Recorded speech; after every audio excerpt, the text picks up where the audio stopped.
Kegs and eggs, baby. Kegs and eggs.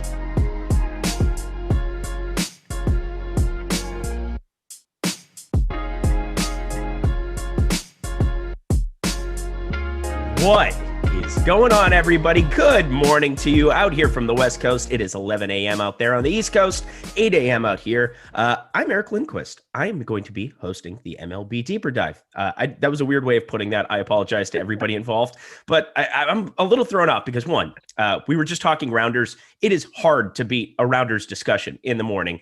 Really, that's kind of where my brain goes entirely, because one of the greatest movies of all time. Secondly, we've got a creamsicle on the other side of the screen this morning in one Jordan Klein. He is wearing this fantastic yellow. It's like a wife beater, but it's just like a tank top, but it is the most beautiful thing that I've ever seen in my entire life. But anyway, I'm here to introduce Terry McBride. Terry McBride, how you doing, my dude? Doing pretty well, buddy. Doing pretty well. It's definitely, always a good way to get the day started talking rounders, talking about Jordan's Hypercolor creamsicle shirt here. This is great. Do you remember Hypercolors? Are you old enough for that? Oh, no.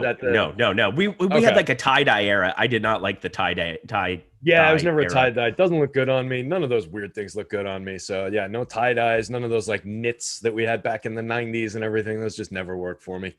But yeah, it's like to talk about some baseball, I guess, at some point. You know. Oh, what? Why would we do that? Oh, because this is the MLB Deeper Dive. Yeah, well, I'm happy to. I splash the pot whenever the fuck I please.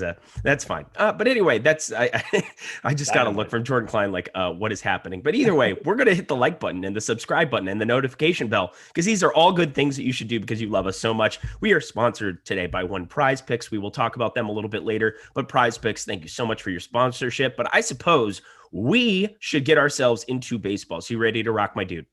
Ready? Let's do it. Let's do it. Mets minus 134 going into Pittsburgh. 8-run total here in this one. We've got Taijuan Walker on one side, a revelatory Taijuan Walker, but I just never play him because it seems like he's 8.6K, and I don't know how he pays off such things, but here we are. And JT Brubaker on the other side, who's a guy I've generally been punting with. It's a 10-gamer today. I'm not sure we need to be going that direction, but I'm sure I'll have a little bit here and there. But talk to me about pitching in this one.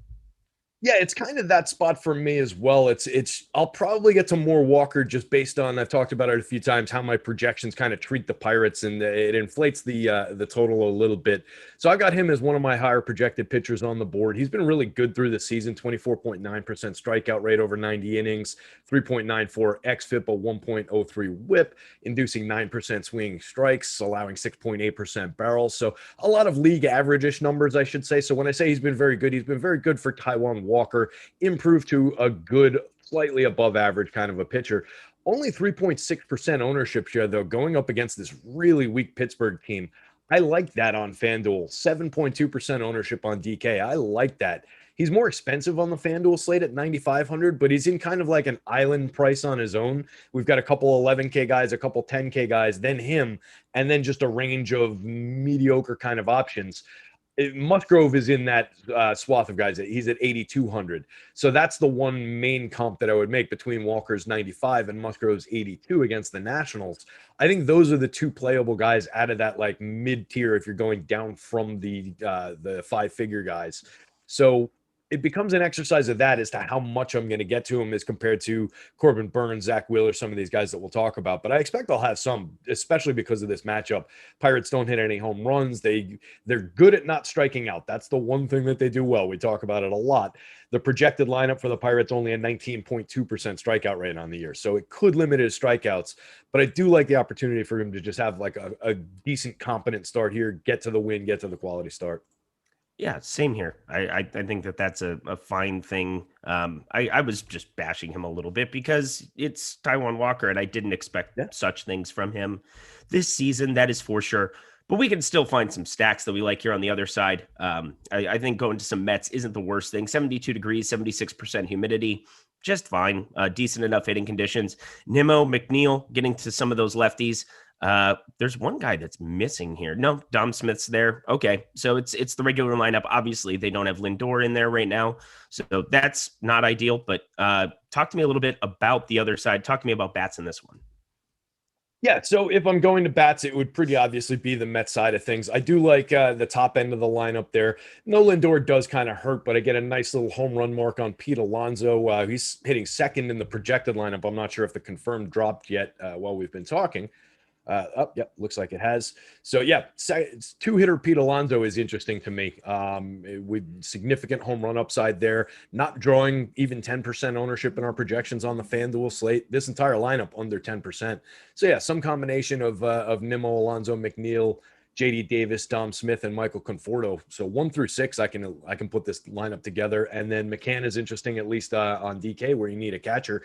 One of the not high-end catchers, but probably one of the top guys in that next tier down. He's not your JT Realmuto kind of a catcher, but he does have offensive capability. 7 home runs on the season, 242, 312, 363, triple slash, 121 ISO, and creating runs 9% worse than average. So it's, again, not a premium bat.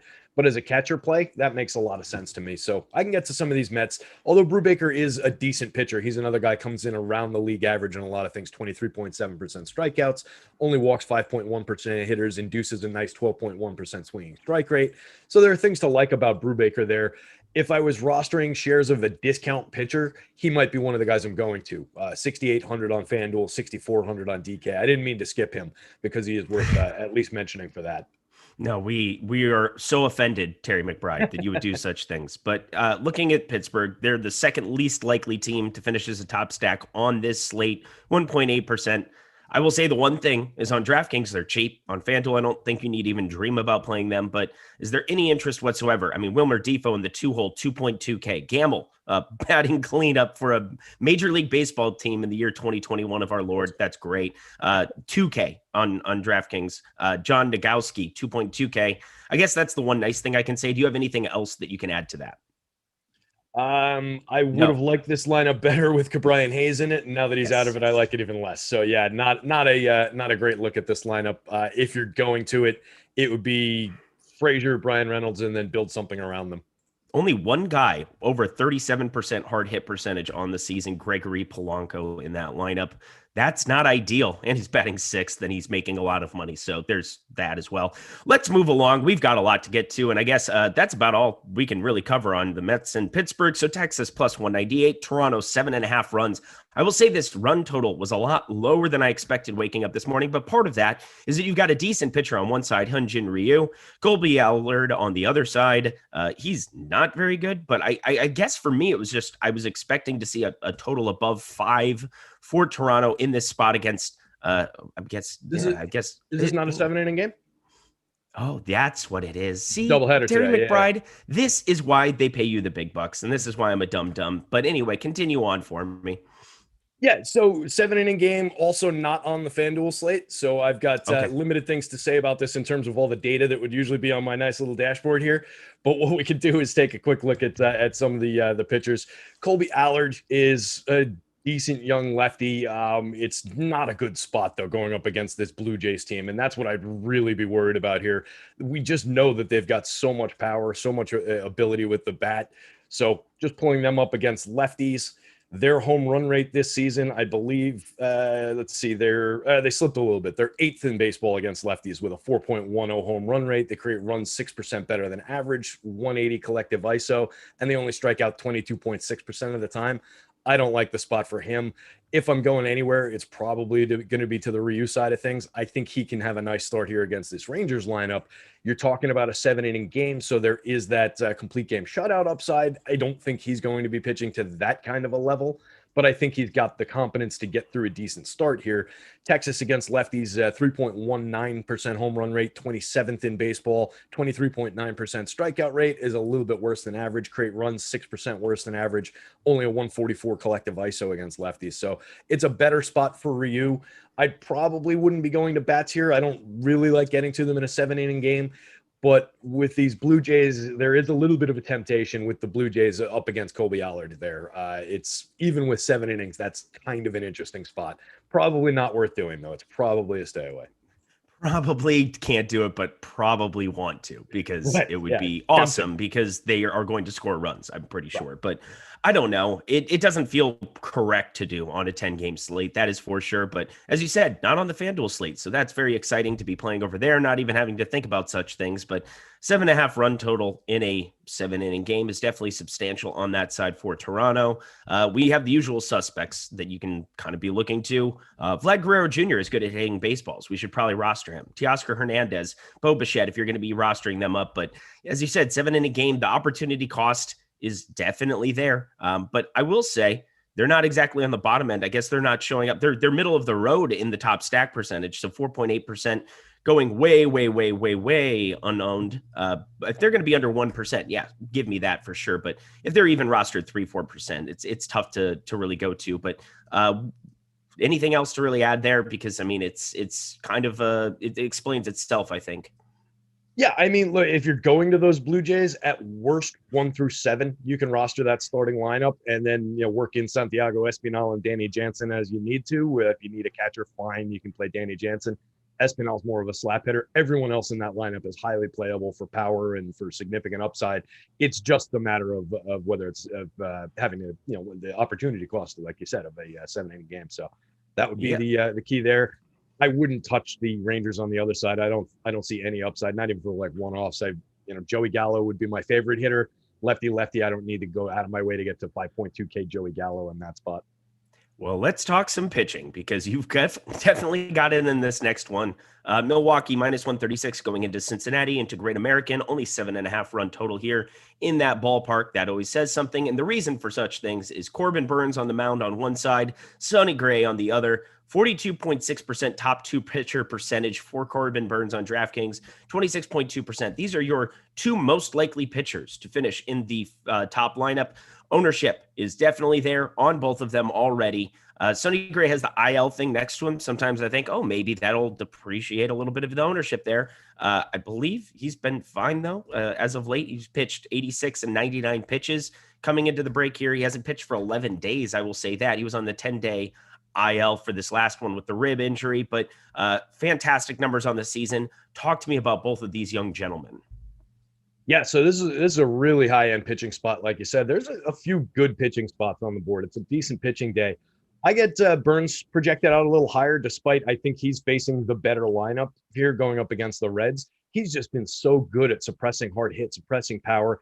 3.6% barrel ball rate on the season, 28.9% hard hit rate, only average 85.8 mile an hour average exit velo, is really capping the home run upside on the Reds, who usually on almost any given slate are popping through through at least the average marks in my home run model.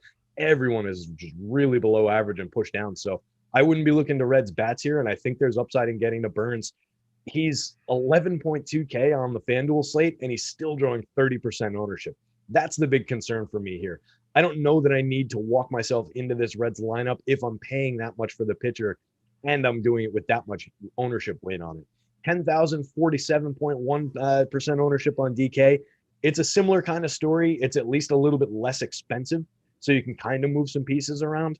So you're walking really fine lineup construction with if you start doing that. I really like the pitcher. I really like the spot. It's just that concern around the price and the ownership when there are other options and a lot of other good options on the board. But all told for Burns, 37.1% strikeout rate on the year, 2.16 xFIP, 0.91 whip, induces 16.2% swinging strikes, 34.1% CSW percentage. He has been rock solid through the season. And then on the other side, flipping over to Gray, 30.2% strikeout rate for him, induces 11.8% swinging strikes, 31.8% CSW. 2 guys that just throw a ton of strikes. Gray's also really good at limiting the contact profile. 5% barrel ball rate, 30.6% hard hit, 86.7 mile an hour average exit velo. So he's also limiting the power upside on the other side. Helps explain the low total that you're seeing there. This is certainly a pitcher's duel. I think it's a better strikeout matchup for Sonny Gray. You're talking about a lineup with a 24.2% average strikeout rate versus the Reds have a 23.4. So we know the Brewers strike out more. It's a better strikeout spot for Gray. He's getting less ownership on FanDuel. He only costs $8,600, so he's coming in significantly less expensive. 8,230% on DK. He's pretty interesting for those marks. I think Burns is definitely the better pitcher, but I think DFS-wise, we've got to look to Gray in this spot out of the two if you're deciding between, and then spend your money on some bats. I love both. I'm going to roster a bunch of both. Yeah. I think it's impossible on this slate. If you just group it by K percentage to 37.1% for Corbin Burns, I'm not getting away from that today. Sonny Gray on the other side, 30.2%. He is no slouch either. As you said, definitely gives you access to more of the bats. I think both are fantastic rosters. You're not going to hear me say anything. There's no concern that I really have over either one of these matchups. I don't even know. I don't think I'm going to be rostering a single batter from this game. Do you have anybody?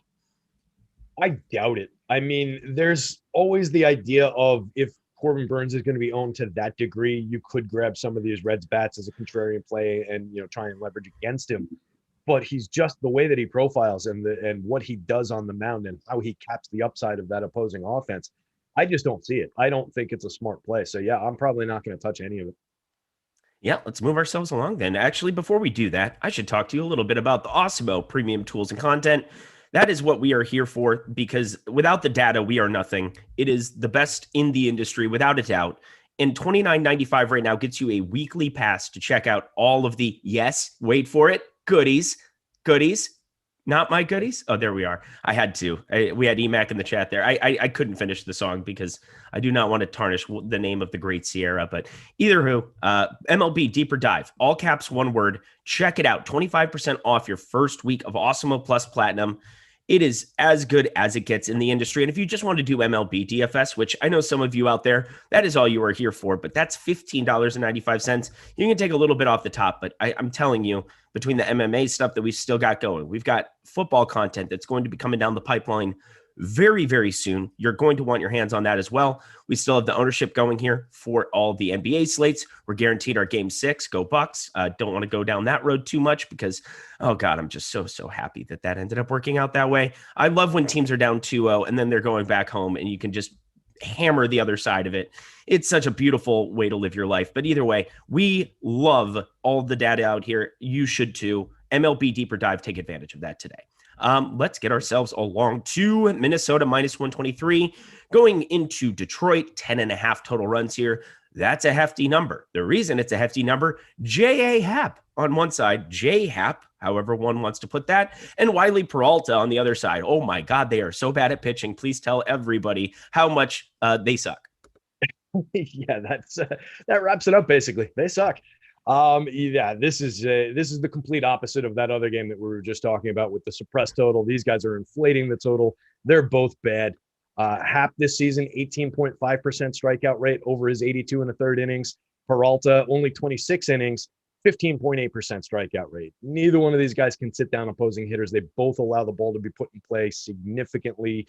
Happ is actually probably worse in terms of the contact profile. He's just facing a much worse offense. So I really like the spot for the Twins. I wrote about the Twins. They're drawing a ton of ownership. The ownership wasn't up when I was writing my column. I was hoping I would get away with it. Some of the bats are not as popular as others. So you can mix and match some of these hitters and still get to relatively low-owned stacks of Twins. But I would be throwing Twins at Willie Peralta all day long, kind of regardless of the ownership. I'm getting major home run marks for the Twins in my home run model, basically up and down the lineup, which is creating nice little DFS projections. And then I think the Tigers are kind of playable here as well, just given the contact that I mentioned that Happ is giving up. He's giving up a 12.3% barrel ball rate, a 17.3 degree average launch angle, 44% hard contact, and a 90.8 average exit velocity. That is a home run profile. That BBB minus K stat that I've been looking at recently, he is the most targetable guy on the slate. I mean, there is just significant potential going up against him. It's just that this Tigers lineup kind of sucks. So I would be looking to like Akil Baddoo up top, Jonathan Scope, Robbie Grossman. As ugly as it is, Miguel Cabrera is pulling a decent little home run mark in my model and is in play hitting cleanup. Heimer Candelario. The back end of this thing gets really ugly. Isaac Paredes, Zach Short, Jake Rogers, Derek Hill. There's half a major league player between those four guys, but I think you do need to maybe stack some Tigers here too. I think you got to play some J.A. Happ too. I think is probably the right. Okay, so it is disgusting to even recommend such things, but I think, I mean, it worked out last time, and that's the worst argument that you can possibly make for it. But he's 6,700. He, put up 24.4 DraftKings points last time out, 8Ks against this same Detroit team. I probably don't like going up against the same team next time out, but that was 10 days ago. It's been a little while for both these teams, so I'm not going to really read into that very much. As bad as he's been on the entire season, the one thing that he can possibly do is rack up strikeouts against this Tigers team that, again, is just bad. They're not a very good team. I was very surprised to see this total as well. I would say if there's one spot that I would want to be going to on the entire board, if you go to Odd Shopper and you go plug in all of the numbers for you can basically just see where every sports book has everything listed. Minus 130 is a number that you can find for the Minnesota Twins on this spot. I think that is something you should be smashing today. And I'm not saying that as a homer. I love to talk I'd love to talk poorly about my Twins team, but definitely be heading over to Odd Shopper, be clicking around over there. Yeah, we've got Jordan Klein on it. Jordan Klein, the best producer in the game. What can I say? There's not a whole lot else that you can say about it, but definitely go find the Twins and smash that as much as you possibly can. But anything else that you want to add here? Because, I mean, you can play the batters from both sides, but I guess I was trying to make an argument for J.A. Happ. I didn't make a very good one. I just think the Tigers suck. So I do totally agree. There are a ton of strikeouts available in this lineup. I'd just be concerned with his ability to strike guys out that he's been demonstrating through the year. He did have that spike that you said against the same team the other day. So there is that thought. I don't totally hate that. But what concerns me if you're going to that, yeah, Detroit 27.4% strikeout rate against lefties, second worst in the league. But they're actually sneaky competent against lefties. 168 team ISO, create runs 3% better than average by WRC+. A 3.78% home run rate. So none of those are at the top of the board, but they're all slightly above average. So that would kind of maybe start concerning me. Now it's, again, the back end of this lineup is god awful. You've got Zach Short in there and a 40% strikeout rate over his 75 plate appearances. Jake Rogers is at 36.6% strikeouts over his 123. So the back end especially is not producing all that much and has significant strikeout upside in it. It's just, I don't know how many turns J Happ's going to get even getting to the back end of this lineup. I just think it's just an ugly spot. I'd rather roster Drew Smiley, I think, at 6,900 than against Tampa Bay than going to Happ here. I just trust the pitcher a little bit more, so I would pay that 200. Yeah, 9.5% top two pitcher percentage. That's not substantial at all on a 10-game slate, but only 2.3% ownership. There's the one argument that I can actually go to that makes some sense. But otherwise, yes, play all the Twins. I don't think that there's any problem going that direction whatsoever. Top stack on the board, but also coming in as the, third highest owned as well. So they're going a little bit over owned. But as you said, it's a hard spot to just walk away from, considering they're the road team, considering they have just power everywhere in this entire lineup, outside of Andrelton Simmons, which I guess you include in those stacks, but I tried my best not to on days ending in Y. But anybody that you would kind of like want removed from your pool on the Twin side, or be lower on. If I'm taking anybody out, it's Andrelton Simmons, and then the next guy off the bus would probably be Luis Arias, even though he's hitting leadoff for this team. Excellent hit tool on that guy, 296, 363, 378 this season. Gets on base ahead of the power hitters. But if you're talking about a guy who can't really produce on his own all that frequently, it's Luis Arias. So for me, this lineup, it's all about the power bats and Josh Donaldson, Trevor Warnock, Nelson Cruz, Alec Kirilloff, all obvious. Jorge Polanco is back to having being maybe the decent Jorge Polanco, 12 home runs, 7 stolen bases on the season. So he's kind of been a little bit sneaky, not drawing a ton of ownership. Max Kepler is really interesting to me, not priced up. Only 11.3% ownership on the FanDuel slate, under 10% on the DK slate, cost 4,200 on DK, 34 on FanDuel. I like that spot for Max Kepler, big lefty power bat against Willie Peralta here. All righty, Tampa Bay.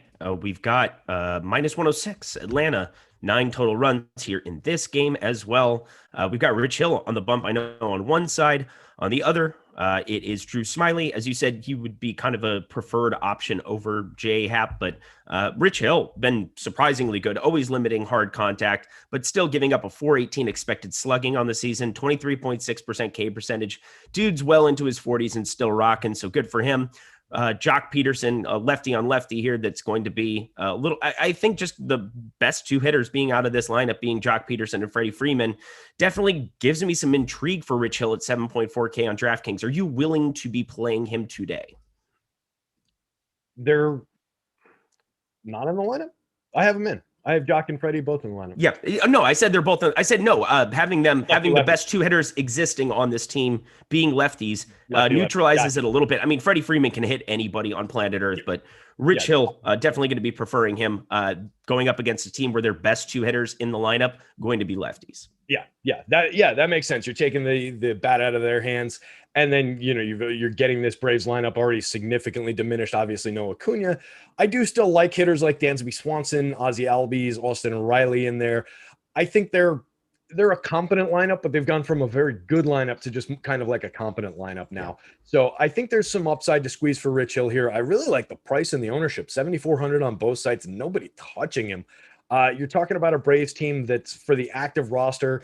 They have a 4.01% home run rate against lefties. They have a 183 team ISO. So they do hit for power, but they only create runs 1% better than average against lefties. 24.3% strikeout rate is below average. So I think there's some Ks here. I think he gains a little bit of safety by by having Jock at the top of that lineup, lefty. He is just fairly incompetent lefty. The Dodgers never used to let him play lefty. The Cubbies were doing a little bit, but that's a hole. And then if he can get through Swanson, Freeman, and Albies clean, you get significant strikeout upside with Austin Riley despite his power. And then the back end with Arcia, Stephen Vogt, and Guillermo Heredia, there's not much there at all to worry about. So I think the field might be a little bit asleep on Rich Hill here. I really like that as an SP2 play on DraftKings, especially for under 2% ownership. Absolutely, you can fire that up. Yeah, I think he's a fantastic play on DraftKings today.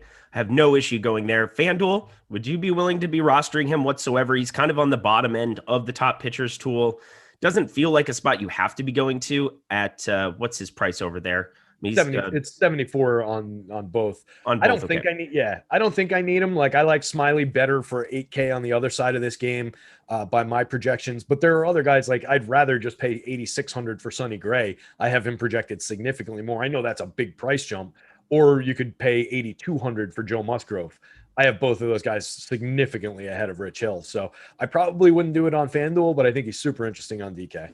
As an overall strategy thing, how deep are you looking to go in your pool today for FanDuel pitchers when you've got two absolute aces on the top end of this with Burns, with Gray, with Rodon? If you want to be going there, I don't know if that's something you'd be looking at doing whatsoever as well. Like how far down the board are you looking to go? Is there anybody that really sticks out to you on the bottom end? Because I know it's not going to be Rich Hill or J. Happ or anybody else, but how deep are you going with your pool? Probably less deep than I normally would. I usually do like to spread out through the mid-range, but it's kind of a slate where it's just, really steep at the top, and then it's a short mid-range before it just kind of falls off today. I mentioned Brubaker earlier. He doesn't project great for me. He's kind of in the middle, but I think he's at least somewhat interesting, but I think that Mets lineup has improved. So I've got him like around where I've got Hill. So they're interesting in theory, but probably don't need to play them on FanDuel today, kind of a thing. I think maybe for some reason, Johnny Cueto is projecting kind of well for me, but he's 8,500. So like he's a guy I would consider down at that level with those other guys, the way he's been the last couple of seasons. But price wise, he doesn't really count as for the conversation we're having. Yeah, no, that's great. And hey, good morning, Blitz. Is Sonny Gray a sneaky good play or not? Confirmed, not sneaky in any regard. But good morning to you. Lovely to see you here in chat as always.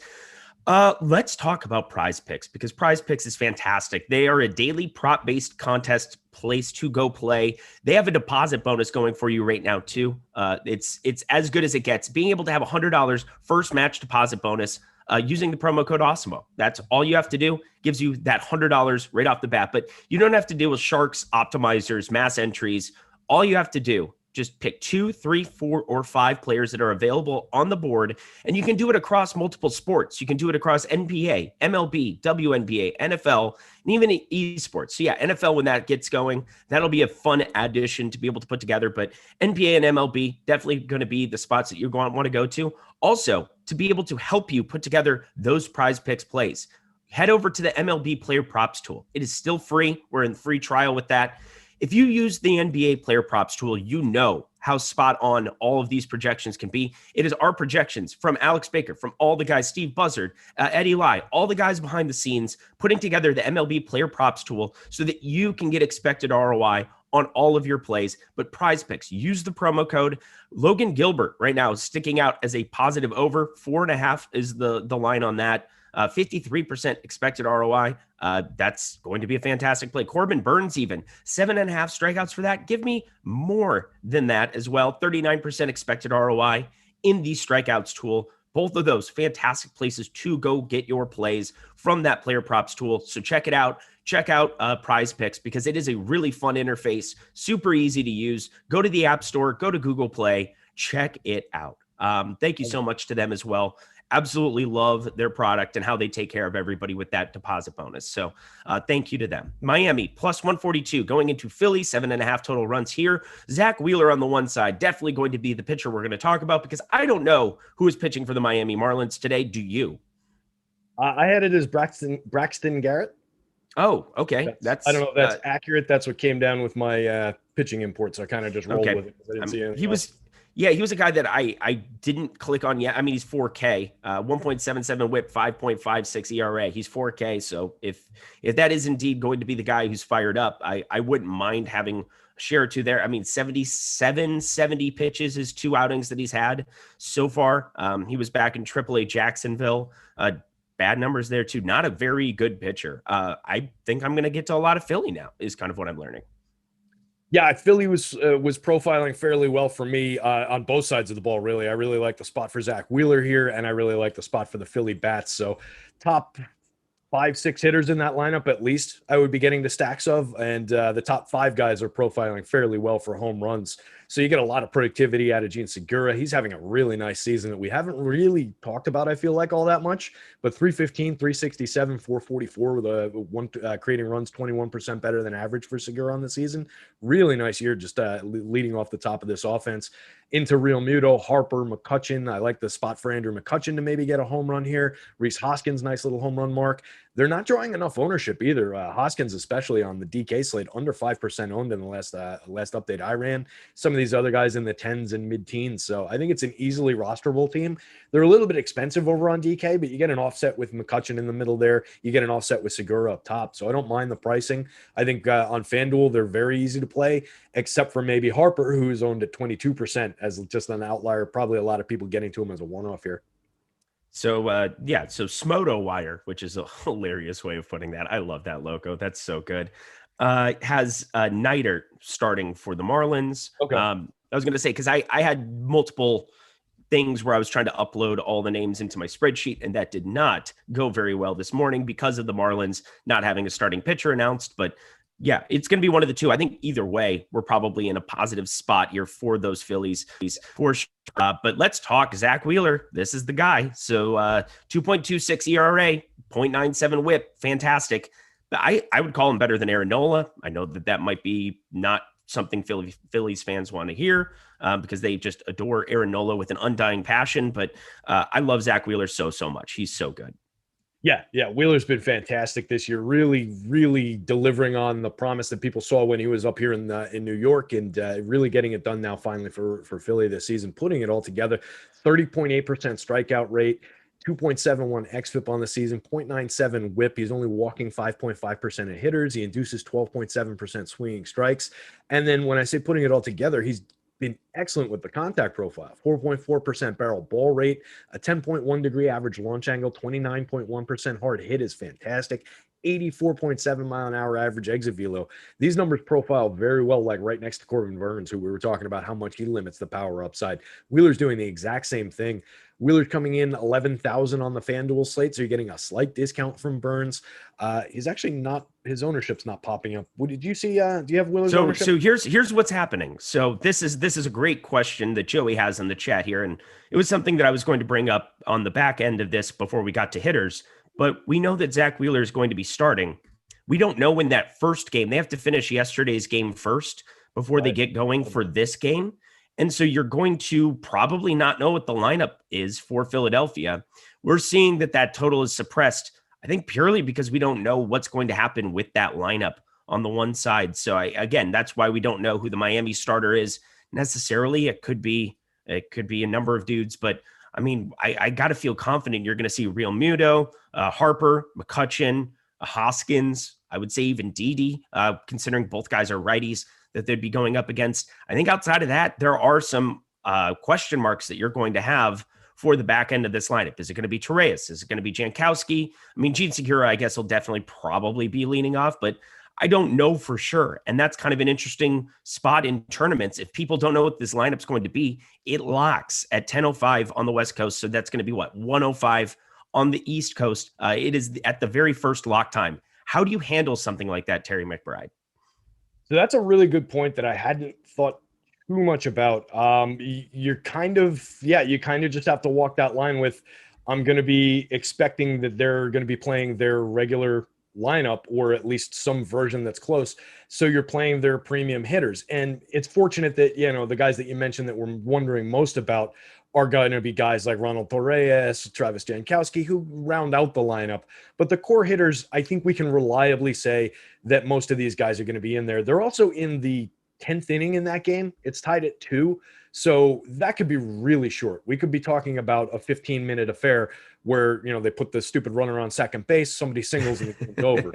So the way that extra innings works these days, I don't know that we worry about it. They very well might just have their starters out there for that game to complete that game, or what.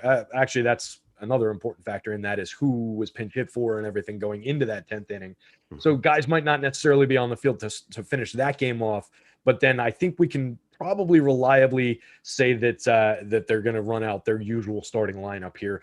One guy that I might look into, and I can do that while we're talking about it, is JT Realmuto, just for maybe a Sunday afternoon catcher's game, getting that game off. So he would be the one question mark out of the regulars. Everybody else, I'm confident that they play. I also think the risk, like if for whatever reason they decide to rest him on Sunday, I'd say there's about 100% chance that he's going to pinch hit in the game. It's in a National League park. I think that at least makes it mitigated the risk. And you're getting JT Realmuto at completely unowned numbers. I'm looking around at the ownership here. There's nothing really to be finding because we just don't know what that's going to be. But a 6.7% top stack percentage, 7.7% ownership share is kind of the projection for that. Again, I want to go to some of the big poppers in that lineup because I think you can run into some fire if you play Torreyes or Jankowski or something like that. Yeah, absolutely. Those are guys that I wouldn't be looking to get to normally anyway, except for lineup filler and maybe to offset some cost or some ownership. So that's not the first click in that lineup anyway. It looks like in the 10th inning of that game, Realmuto is still in the lineup, so they didn't pinch hit for him last night. So I would expect if he's going to suit up to take the field for that. We also just had the All-Star break, so it's not like he's been overworked lately. So I don't think I'm going to fear that he would be in that lineup. I think I would confidently play Realmuto here too. All righty. That's fantastic. Also is fantastic. Fantasy football. We have fantasy football that is quickly approaching. So stoked for it this season. Maybe this will be the year the Vikings don't break my heart. Probably not going to be the case, but DFS is always fantastic every single time around. And that is why you need to be following Awesemo Fantasy. You need to be following all of the stuff that we have on Twitter, all of our accounts, but specifically now season-long and best ball fantasy football formats getting pushed to the front of the platform as well at Awesemo Fantasy on Twitter and the Fantasy Football Facebook page. Definitely be checking out both of those. Lofty and Matt Gajewski do a fantastic job with all of the content there. Definitely check it out. Houston plus 114 going into play the White Sox. 8 total runs here. I know you got Rodon on one side. I mean, Carlos Rodon is just an absolute beast this season. I mean, it's gotten to a ridiculous point where I'm even considering rostering him against Houston, but it looks like the field is as well, currently coming in with 31.7% ownership on DraftKings. I think FanDuel, it's going to be somewhat comparable. 10.9% top pitcher percentage, 18.6% ownership. It is crazy that we are now targeting this Houston lineup, considering against lefties for the season. I mean, they strike out at only an 18% clip, a 121 WRC plus, best in baseball. But yet, this is Carlos Rodon, who is an absolute beast. Talk to me about him a little bit. To quote Teddy KGB, that is very aggressive. That is a lot of ownership. We have the worst impressions ever of Teddy KGB, yes, and I love it more than anything because there's no such thing as a bad Teddy KGB impression, really. No, you just throw whatever nonsense out there. I mean, Malkovich did a terrible one. He was chewing on the scenery and hamming it up himself. So that's so not a good Russian accent. So yeah, I think it's difficult for me to justify that much Rodon here. He's been fantastic, like you said, through the season. 36.1% strikeout rate, a .96 WHIP, a 2.94 xFIP, induces 15.5% swinging strikes. Barrel ball 6.1% is perfectly fine. He gives up fly balls. He allows guys to elevate his 17.1 degree average launch angle, but the hard hit's only 38.9%, average exit velo 89.9. So he does okay at limiting the extreme power upside. I think he could probably get through this lineup clean. I don't doubt his abilities, but it's just the best lineup in baseball. You're talking about a team that strikes out 18% of the time against lefties, 19.8 against righties, best in baseball against both. They have a 121 WRC plus against lefties, which is best in baseball, 21% above average creating runs. They haven't hit lefties for a ton of power this season. That's the one saving grace for him. That's where maybe he can get through this clean. His ability to strike guys out in in excess of where the league average is might help him sit down some of these guys who and stop their ability to hit sequentially and create those runs.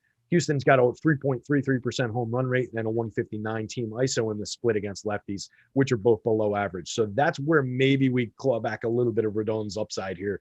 But walking it into 18% ownership on FanDuel at 10.6, 31% ownership on DK. I really like the price over there at 9.3, which helps justify that ownership and that popularity. But there are just so many other good options on the board at pitcher. I don't know that I really want to get over the field or even with the field entangling with this Astros lineup. And that would be the only stop point here, because otherwise Rodon has been spectacular this season. He's phenomenal. Framber Valdez, not as phenomenal, but keeping down hitters down to a 312 expected slugging percentage, gives up 43.9% hard hit percentage. He keeps the ball down. I always think it's dumb when you look at launch angle and you group it together, and then you see a dude like Framber Valdez, negative 5.8 degrees on the entire season. I'm going to call him a ground ball pitcher facing this White Sox lineup. I think that that's a fair assessment, but not a guy that I play a lot in DFS. It seems like his price is always up there. He's 8,500. He's gaining quite a bit of ownership, 20.6% over on DraftKings here today, 16.4% chance of being a top two pitcher. How are you handling Framber Valdez against this potent White Sox offense? Yeah, so you really like he's another guy. You love that ability to cap the contact profile. He gives up a ton of hard hits, but to your point, it's directly into the ground with a negative 5.8 degree average launch angle. He's also only hitting the barrel of the bat 3.9% of the time. So he's got a really nice barrel ball rate. Last I saw, and I'm scrolling to it now, yeah, he's still over 70% ground balls on the season, 70.1% ground ball rate. That's bananas. So it's just difficult to roster hitters in stacks going up against this guy. He really caps the home run upside. He really caps the power and the run creation production. The White Sox are good against lefties. They're another good lineup. They have a 118 WRC plus, so they're second against lefties in run creation to that Astros team. A little bit better for power with a 3.84% home run rate and a 178 team ISO, but they strike out a lot more, 24.8% strikeout rate on the season. For a much lower price tag, similar ownership, similar kind of probably a better overall matchup, I kind of like the Framber side of this. It's a weird call considering the extreme upside of Carlos Rodon in most spots and the somewhat limited upside of Framber Valdez with his 22.4% strikeout rate on the season. But I kind of think there's maybe some sneaky value here in Framber. I just don't know that at 16.2% ownership, I need to get there. Again, with these other guys that we've talked about on this slate, all similar prices, I think I'd just rather have Joe Musgrove. I'd just rather have Sonny Gray. So I don't know how much I need him, but I think it is there for me. All righty. Well, I'm trying to figure out if I want to be trying to add Houston back into my pool. I had them removed. I'm going through the motions of trying to piece it together. I wasn't planning on targeting Rodon whatsoever, but I think you did bring up enough stuff where, I mean, if it's a potent offense and they're going to go completely unowned, which is what we have over on the top stack percentage right now, I think under 1% Houston, getting to the likes of Altuve at the top of this lineup, getting to Jordan Alvarez, who's one of the best power hitters, period. I mean, it's just such a contrarian way to go. 5.4K and 5.6K. I mean, going to be unowned in this spot. So I'm probably going to get to a little bit considering a 3.9 run total there. Decent enough hitting weather, 77 degrees, 66% humidity. But can I talk you into a contrarian Houston stance whatsoever? Oh, absolutely. Always. Okay. I can always get to this team. They were owned similarly to this yesterday, and we talked about it on the show with Greg yesterday. And it's the same story. When they're under 5%, under 1% owned across the board, these are some of the best hitters in baseball. These are the guys that make up those stats that we just read off about the strikeout rate and all the run creation and everything. I would add to the two guys who are their two best hitters off the top that you read off. Yuli Gurriel is the most disrespected hitter in DFS. And I'm talking to you, FanDuel pricing people. He should not be 2,700 on this slate. Dude's hitting 314, 379, 473 this season. He creates runs 37% better than average, 10 home runs on the season. What does this guy have to do to get any kind of love? 4,500 on the DK slate. I absolutely always roster Yuli Gurriel when I'm stacking Astros. Nothing would change about that here. I think you can play Brantley, although the lefty hurts Brantley a little bit.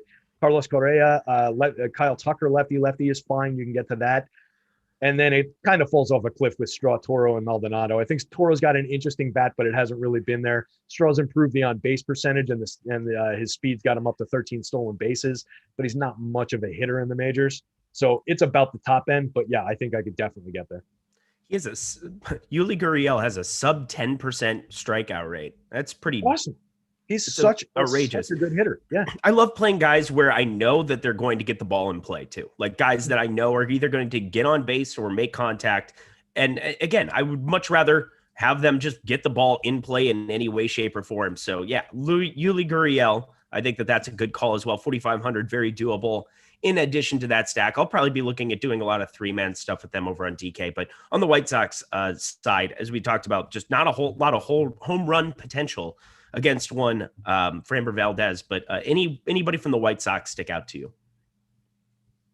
A little bit less so. This is a team that I do like, and the run creation is there against lefties. They're drawing a little bit more ownership. The prices are easier to get to, so they're a little bit more popular.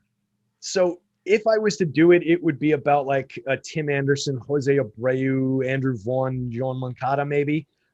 This is not the best version of their lineup. Adam Engel in the two-hole, Jacob Berger, Billy Hamilton, Sebi Zavala, and Danny Mendick.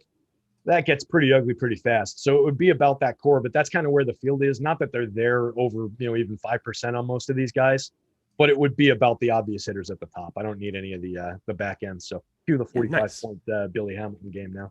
Love it. Yeah, Braxton Garrett going to be the starter here. Just do a little house cleaning. Miami Marlins. He will be your starter in that game once that picks it up. But definitely not going to be. I mean, he's 4K, so I guess there's your option. He's a lefty going up against this Phillies righty. Well, there's a couple righties that you want to probably be getting to a little bit more now. But yeah, Braxton Garrett is going to be your starter there. Just wanted to cover that here before we go to Baltimore. Plus 112 going to Kansas City.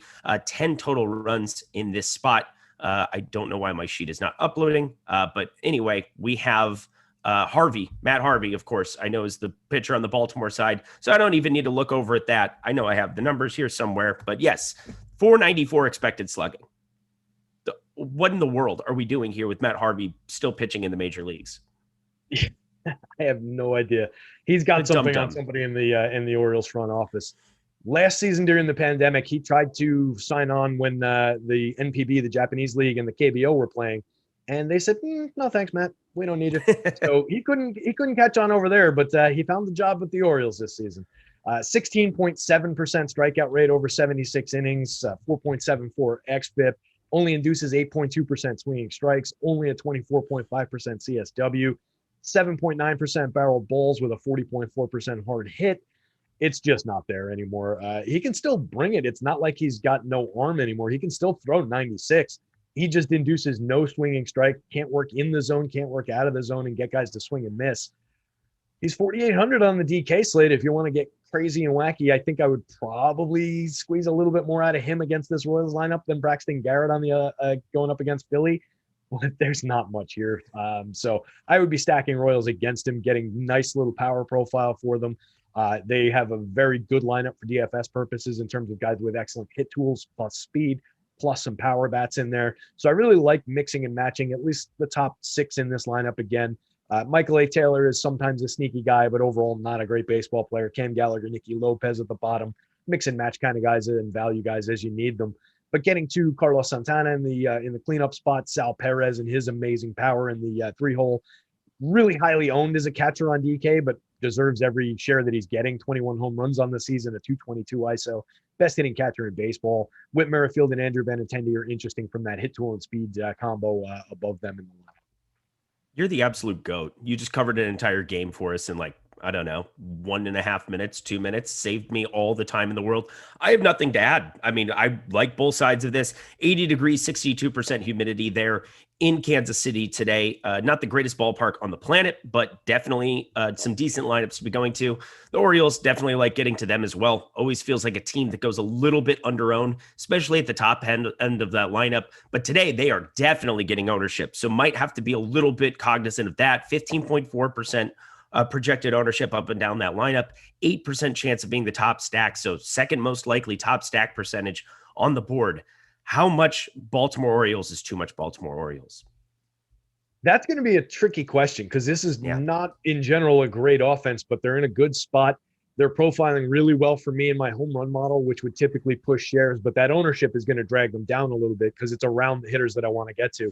The lowest owned guy that I really want on the FanDuel slate is Anthony Santander in the 5 spot. Mm-hmm. He's falling under 10% ownership. So I do really like the offset that gives you at 2,600. He's got an excellent power bat. He's not in the lineup today, though. He's not? Times. Yeah, they have DJ Stewart at 2K in the cleanup spot. So, I mean, that's your cleanup spot du jour today. I've got Ramon Urias, if I'm looking at this right. He's in the 5-hole Leyba. This entire back half of the lineup is complete dust. But we've got DJ Stewart. I mean, this whole top 4. I mean, that's the biggest problem with Baltimore, I think, looking at is, I mean, you have no power that exists on the back half of this lineup whatsoever. And then, Kelvin Gutierrez now playing for Baltimore. Whoop-de-doo. Not going to be playing him whatsoever either. But you want to be playing 1 through 4, and I think that's kind of what everybody wants to do, which makes it difficult. But is there anybody that sticks out to you maybe that you could sneak in there from 5 through 9? Yikes. Yeah, nobody profile. I mean, we've got 3 out of those 5 hitters under the Mendoza line and 3 out of those 5 hitters well under 0.10 ISO. Everybody's creating runs almost 50% below average or worse. That is an ugly 6, 7, 8, 9 there. So it would definitely be about 1 through 4. And then I guess Ramon Urias, just by virtue of where he is in the lineup, 282, 352 over the 436 with a 155 ISO, creating runs 20% better than average over 122 plate appearances. I guess he's playable, but he's growing ownership on DK. He's 13.8% owned on DK, 5% owned on FanDuel. So maybe that's your guy. But yeah, ugly spot there outside of the top 4. All righty. We've got San Francisco minus 123 going to St. Louis, 9 total runs here. We're going to fly through these next 2. We got 7 minutes. We can do it. We got Terry McBride at the helm, so I have no qualms about that whatsoever. But yeah, San Francisco, we've got Johnny Cueto on the mound, Wade LeBlanc on the other side, formerly of the Seattle Mariners. But yeah, Johnny Cueto just continuing to do Johnny Cueto things and survive in Major League Baseball. Been pretty decent this season, it looks like. But talk to me about pitching here.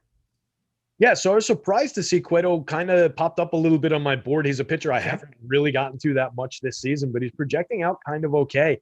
And it's partly because St. Louis is not as good as you would necessarily expect against right-handed pitching. One thing they do well against righties is not strike out. 21.8% strikeout rate, one of the better marks in baseball. But they've got a 149 team ISO, a 3.27% home run rate, both well below average. And then they create runs 13% worse than average.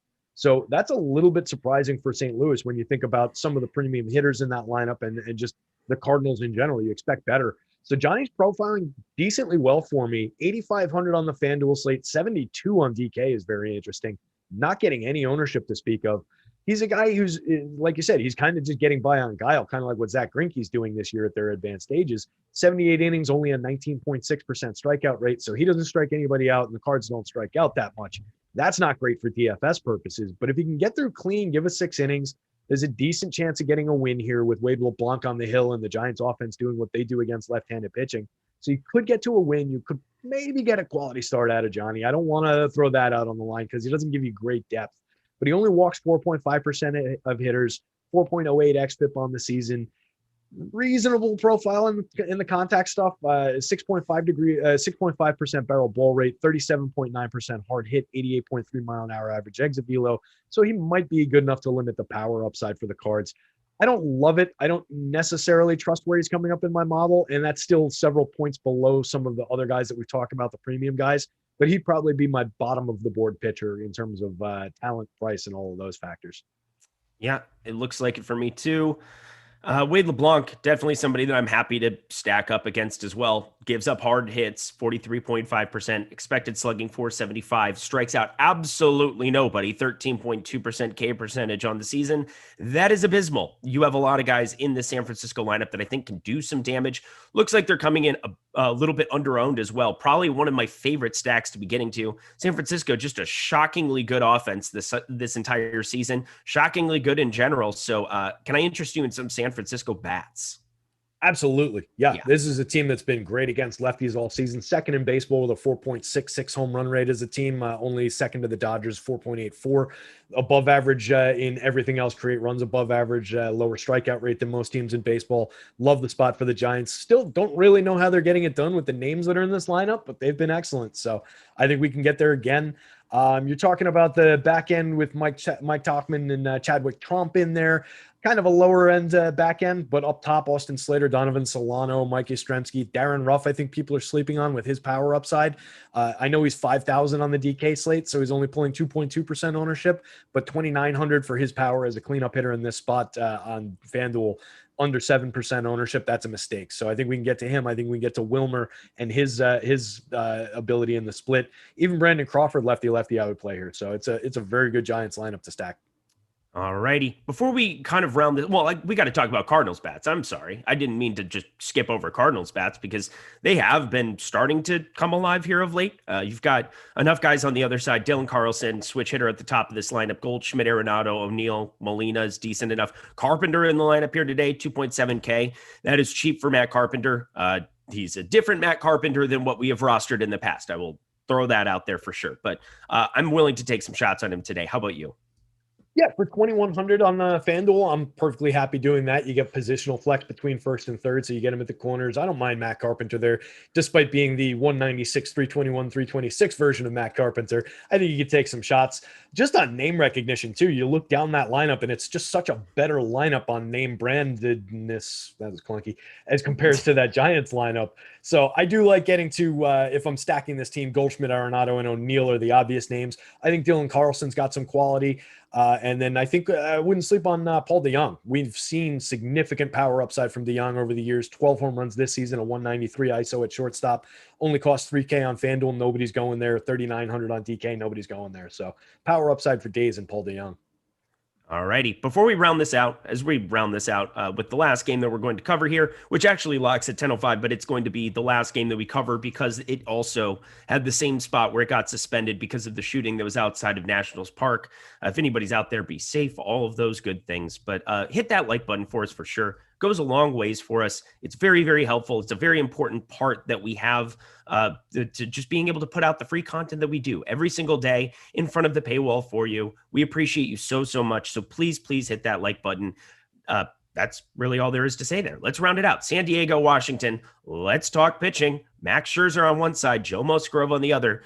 Two guys that kind of are going in different directions here at the moment, but Joe Musgrove, I think, is still going to be very, very important to this slate and going to be a big part of my portfolio. Should, everything be all right with that game. But again, they're going to have to resume. It's the top of the seventh inning, I believe, or it's the bottom of the sixth inning. It's 8-4 San Diego. They're going to start that game at 10:05. We're going to have the same spot where we don't know what this lineup's going to be, but we kind of know what the lineup's going to be. I think it's nice because both these games, you have Wheeler, you have Scherzer, and you have Musgrove, which mitigates some of the risk of missing out on bats from these games. But talk to me about the pitchers here, because that's going to be the main thing we cover. Yeah, I like both pitchers in this game. I've talked about Musgrove throughout the entire season.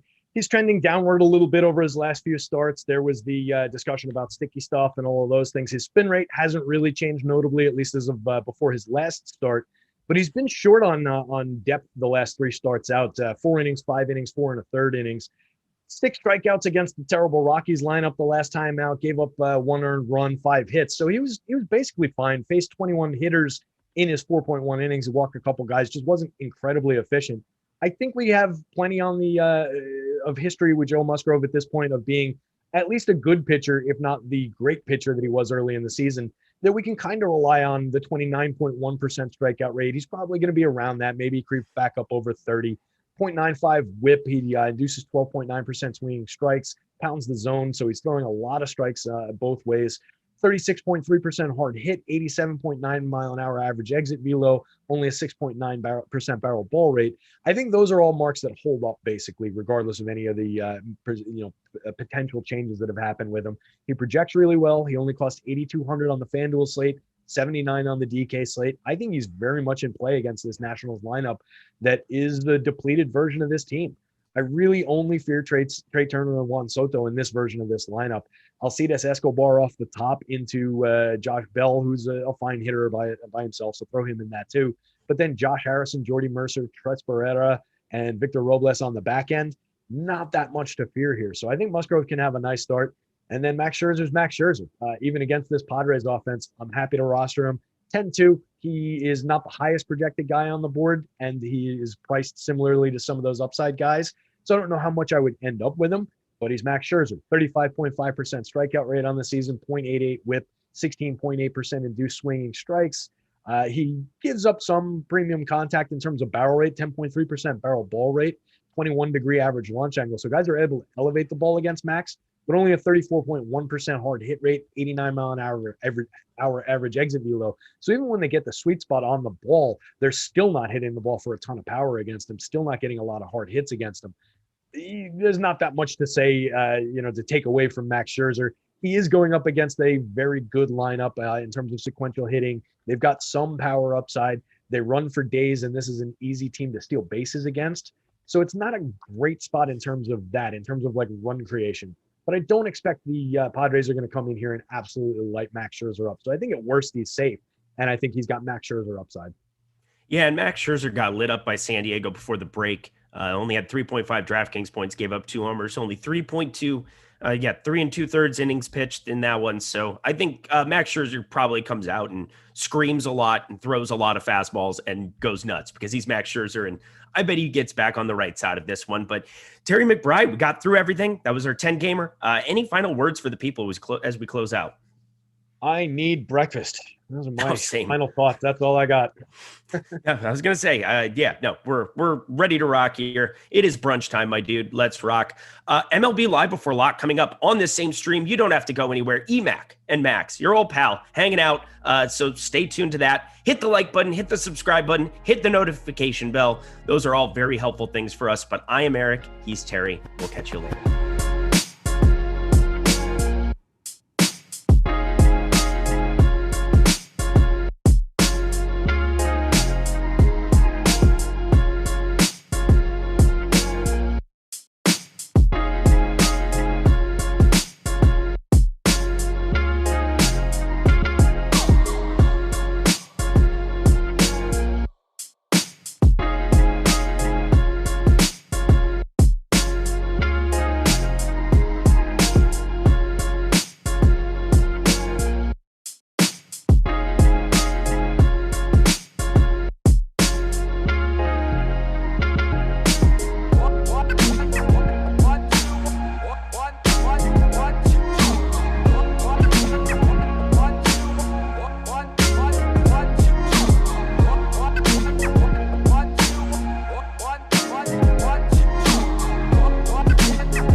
It's your old pal EMac coming to you on a Sunday Funday morning with Max, DFS Max, as we're brought to you by PrizePicks. We're doing a little MLB live before lock, and in a complete rarity, we are actually the last show today for Awesemo, which was wild considering after the MLB live before lock yesterday, there were 2 shows for NBA, and then Josh and Lofty stayed on and did a viewing party for the entire Game 5 of the NBA playoffs. You missed out on that. Josh was sipping a little Hennessy. Lofty was having a little Glenlivet.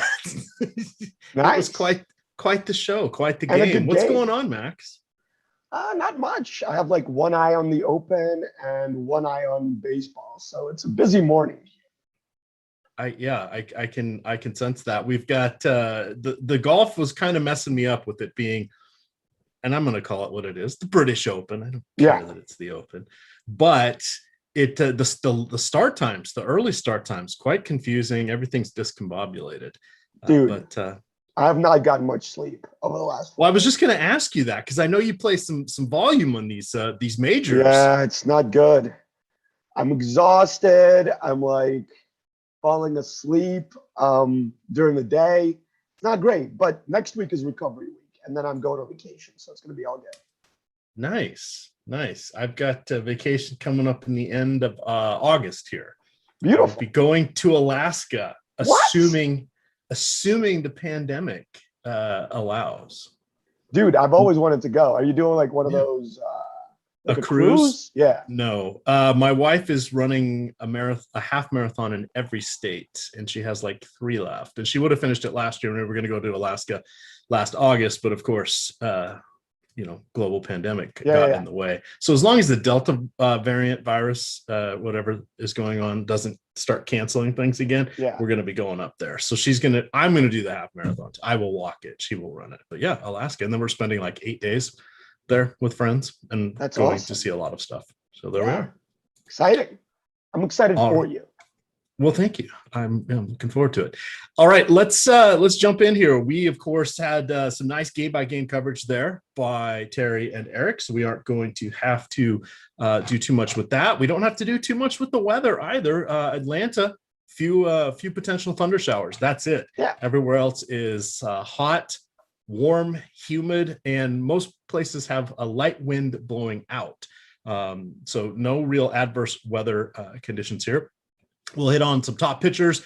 We'll talk about the top stacks. We're going to talk about some PrizePicks, who are the sponsor of our show. Reminder, if you guys have not signed up yet there, use the promo code Awesemo, and they will match you up to $100 of your first deposit immediately in cash. It's just like doubling your account right off the bat. They have all sorts of prop picks there.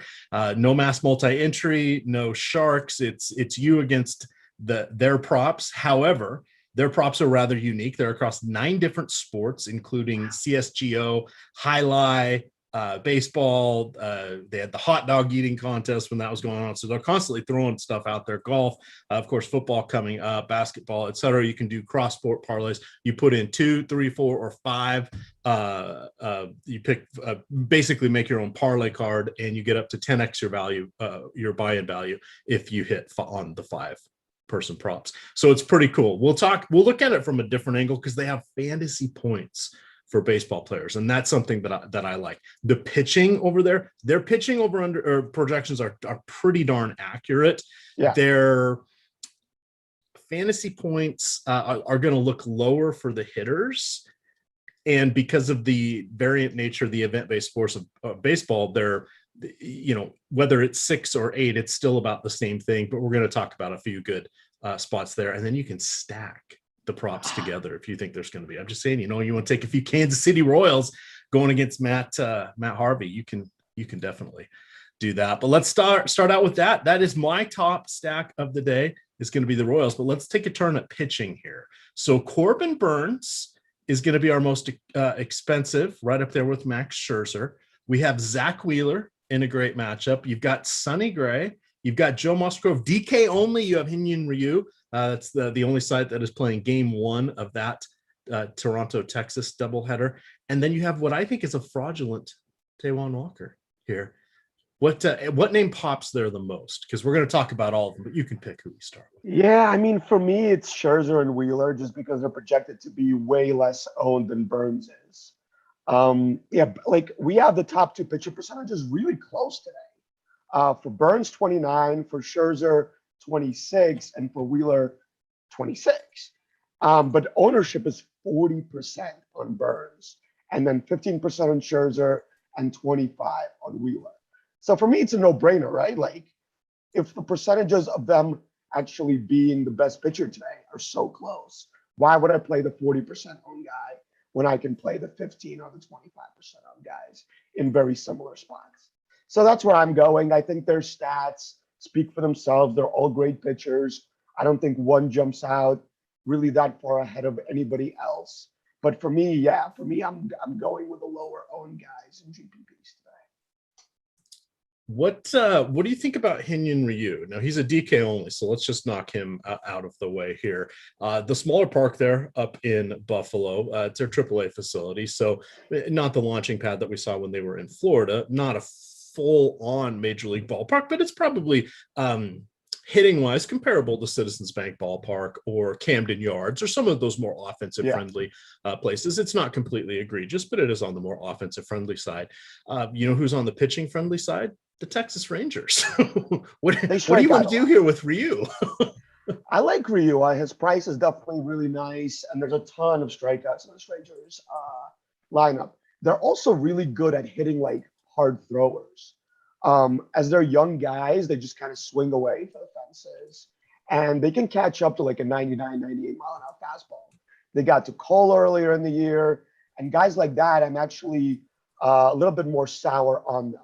But Ryu is like your prototypical soft throwing, tons of different breaking pitches, different angles on his pitches. So those are the types of guys I love rostering against the Rangers because I feel like those are the guys they hit worse against. All right. Let's see here. Who's the next person? Sonny Gray. So Sonny Gray is kind of an interesting fellow here. He is he's been dealing with a couple injuries. So he missed the last 3 weeks of June with both a groin and a back issue that seem to be somewhat related. However, he has come back and pitched pretty well in his 2 starts since then. And then he was put on the injured reserve list again just before the All-Star break. Now that seems to be it was just like a procedural move. They wanted to bring up another player or do something differently, and they knew he wasn't going to start anyway. After he had made his last one. So that just seems like nothing to worry about. So we want to talk about going against Milwaukee here. Now the win's going to be hard to come by. We can say the same thing about Corbin Burns, of course, because these teams will be playing together. This is the fifth series between these two teams this year. I believe today it's either game 16. That feels right. 16 or 17. They have one more 3-game series after. It's either 3 or 4 game. I forget. But these teams have played a million times. Gray has gone twice against Milwaukee, and that's something we always keep an eye on. However, the last time he faced them was 40 days ago. So that no recent issues there. Gray in his last 12 innings has allowed just 3 runs, struck out 15. So I feel pretty good that he's feeling pretty good. Yeah. How do you want to approach Gray, who is 44 on Yahoo, 86 on FanDuel, and 82 on DK?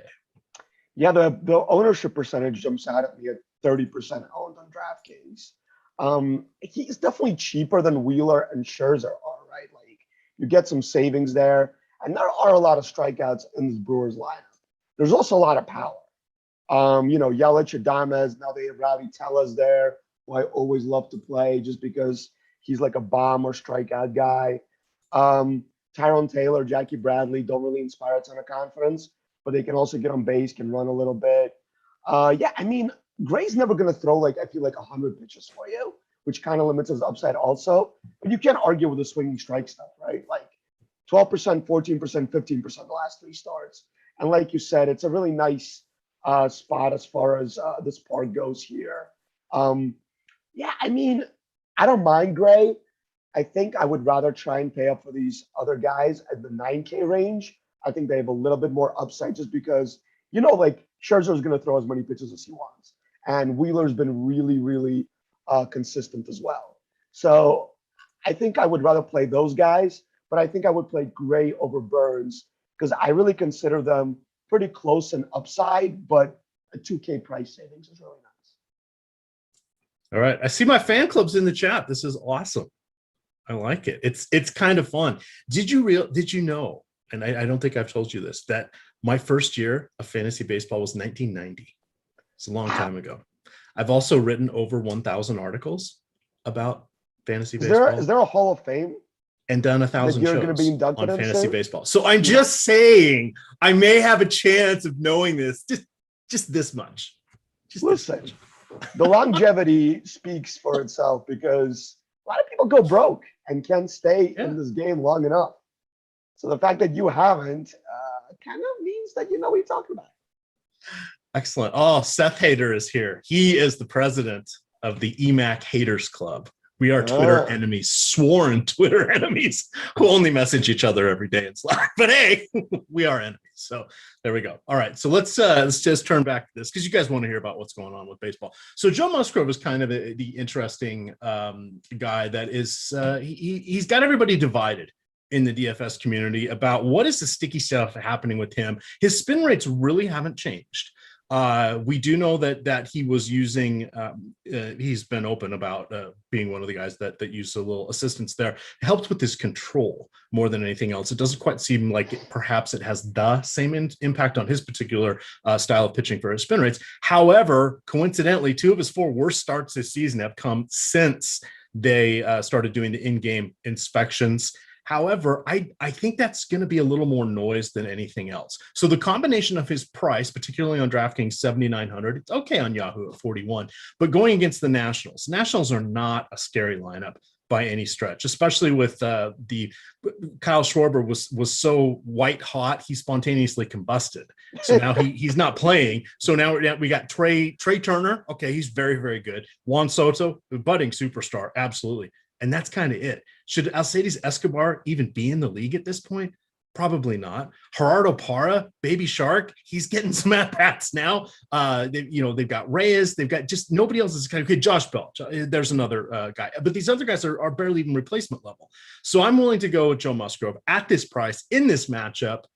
Remember, Musgrove threw a no-hitter in second or third start of the season. Yeah. So Musgrove's a pretty good pitcher. So I think he's going to be just fine. I'm not too worried about the Nats, and it's much cooler and less humid than it has been in the last couple of days when we were really picking on players in this game. So I'm liking Musgrove. Where do you stand on that one? And then how do you feel about Scherzer, who was it his last start or 2 starts ago? He got knocked around a little bit by the Pod Squad. For me, it depends on the lineup that the Nationals throw out there. We don't have their lineup yet.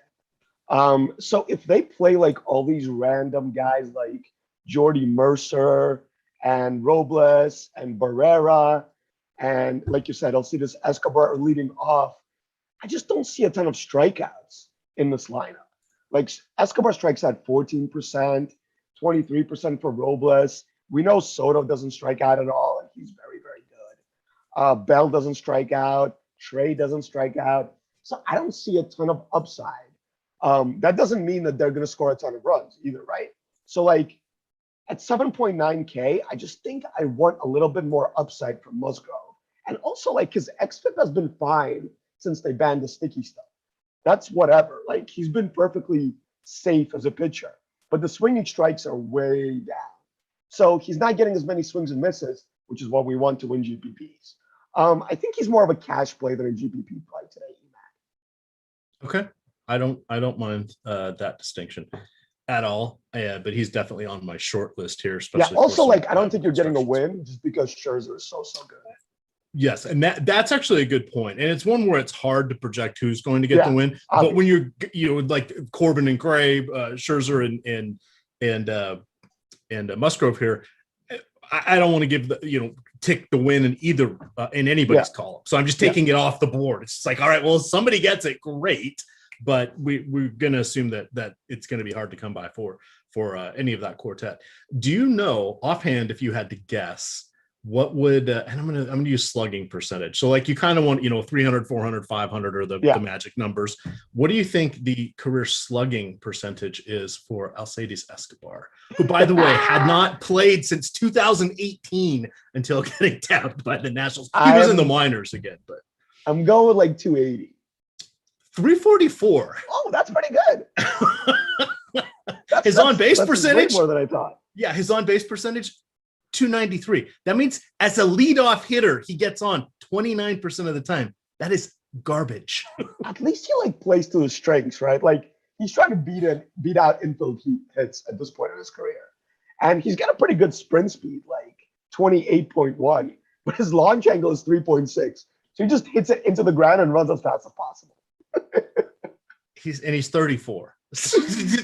I can't find anything to add into his favor. And the ultimate disrespect on the ESPN player card page that I'm looking at, he's wearing a Baltimore Orioles cap. He never actually played for the Orioles. He was in their system for a little bit, but they didn't even update it. They're like, yeah, it's close enough. What does he have on the metro area? EMac, what does he have on the Nats front office that he was able to get this job? I don't know. But this is some incriminating pictures or something. I don't know. You know, the Nats used to be such a good offense. All right. Let's see. Any other? I think that hits most of our pitchers here. So let's use this opportunity to kind of swing on over here for the top stack. So for me, the top stack of the day on Yahoo is definitely going to be the Metropolitans. They are going against JT Brubaker. Now, Brubaker, if you look at his numbers, pretty darn solid for this season. 16 starts, 4.47 ERA, 1.15 whip. Those are all great. Any team would love to have that. However, he's allowed multiple home runs in each of his last 3 games heading into the break. In those 17 innings, he allowed 7 total home runs. 14 of the 22 base runners that got on scored. Here's the other red flag. He has already logged 41.1 more innings than last year and 61 more innings than 2019. Now, he didn't pitch as many 2019 in the minors. I think he must have had an injury or something. But prior to that, he was pitching regularly just over 100. But now we're quite a few years removed from that. Perhaps this is a tired arm type situation, but the pricing is phenomenal. You got Pete Alonso, my home run call of the day, $16. You've got Jeff McNeil, 9, Conforto, 8, JD Davis, 14, Dom Smith, 13. They're not household names, but they all have power. And Brandon Nimmo, of course, leading off. My second choice for a home run of the day. So I'm going righty lefty against JT Brubaker. Does this seem foolish? Do you think there's a little bit of a tired arm going on here with the workload? What is your assessment on this? Any advanced numbers being tweaked in your opinion? Well, I mean, you got it right, and the advanced numbers back it up. The fact that he's allowing a way higher slugging percentage than he should, really. So, I mean, I think this is a good GPP stack for sure. They're gonna hit multiple home runs. The park kind of sucks, right? Like the Pirates park is not very good for power, but it's fine against left-handed power because they do have that kind of like wall in right field. So that's fine. I think I'm more into one-offs from the Mets and just trying to pick up a home run here or multiple home runs than stacking. Just because I feel like he's a really good pitcher that doesn't allow a ton of base runners. And that kind of, when we look at his stats, his launch angle is 10.7, hard hits are 38%, but his slugging is 429. So I think I would hunt for home runs here more than I would for a full stack. But the Pirates bullpen is awful. So if he does get blown up, I think the Mets are just going to go haywire, like you said. Now, the one other key wrinkle in all of this for Yahoo, they have all the games on their slate. Not the doubleheaders, suspended games, but they have Coors Field. So they're the only one of the big sites that has Coors Field. They price the guys up in Coors. So if you want some cheapies, this is your sort of stack of the day because it's going to let you get 2 good pitchers and 3 Dodgers or Rockies. So it's kind of a put that all together sort of situation. Yeah, that makes sense. Now let's talk Kansas City here. So Kansas City is going up against Matt Harvey. Matt Harvey, kind of not very good. Did you know that Matt Harvey has 10 losses on the season? He is second only to his teammate, Jorge Lopez. Jorge Lopez is actually not bad when you look at his advanced stats. But Harvey is God. Harvey's bad. So in his last 5 starts, he's only allowed 2 home runs. Okay, well, all right. What else do we see? Well, he's only lasted 21 innings in those 5 starts. He's only closed out the 5th inning once. He only has 14 strikeouts in those 21 and the 3rd innings with an 8.4 ERA. He has also allowed 12 stolen bases this year. And Whit Merrifield, though he only has 2 steals in July, is leading off and should see 5 at-bats today. Yeah. What's not to like? And then is Baltimore kind of a contrarian stack for you? Because they've popped on our top stacks tool. The ownership hasn't been there. I didn't look at the most recent run, though. Yeah, like, I love the Royals, right? Like, their lineup is so good for both power and on base, really. So they're a really good stacking option every slate. Their launch angles, I think they're preaching this in their system, where they really don't hit the ball on the ground. It's in the air, it's line drives, and that's what you want against Matt Harvey. Like you mentioned, he's allowing a 494 X slugging, only striking out 16% of batters, just a ton of barrels. It's not very good. Yeah, I think if I was stacking the Royals, I would actually go like Benintendi, Perez, Santana, or Hearn, and then try and fit in like a Dozier or Taylor, because that will give you a less owned stack than fitting in Merrifield. And Merrifield, other than his speed, has not shown much power. Only 28% hard hits this year. That's very low. X slugging of 378. That's very low. So yeah, I think I would avoid him and give you a contrarian stack.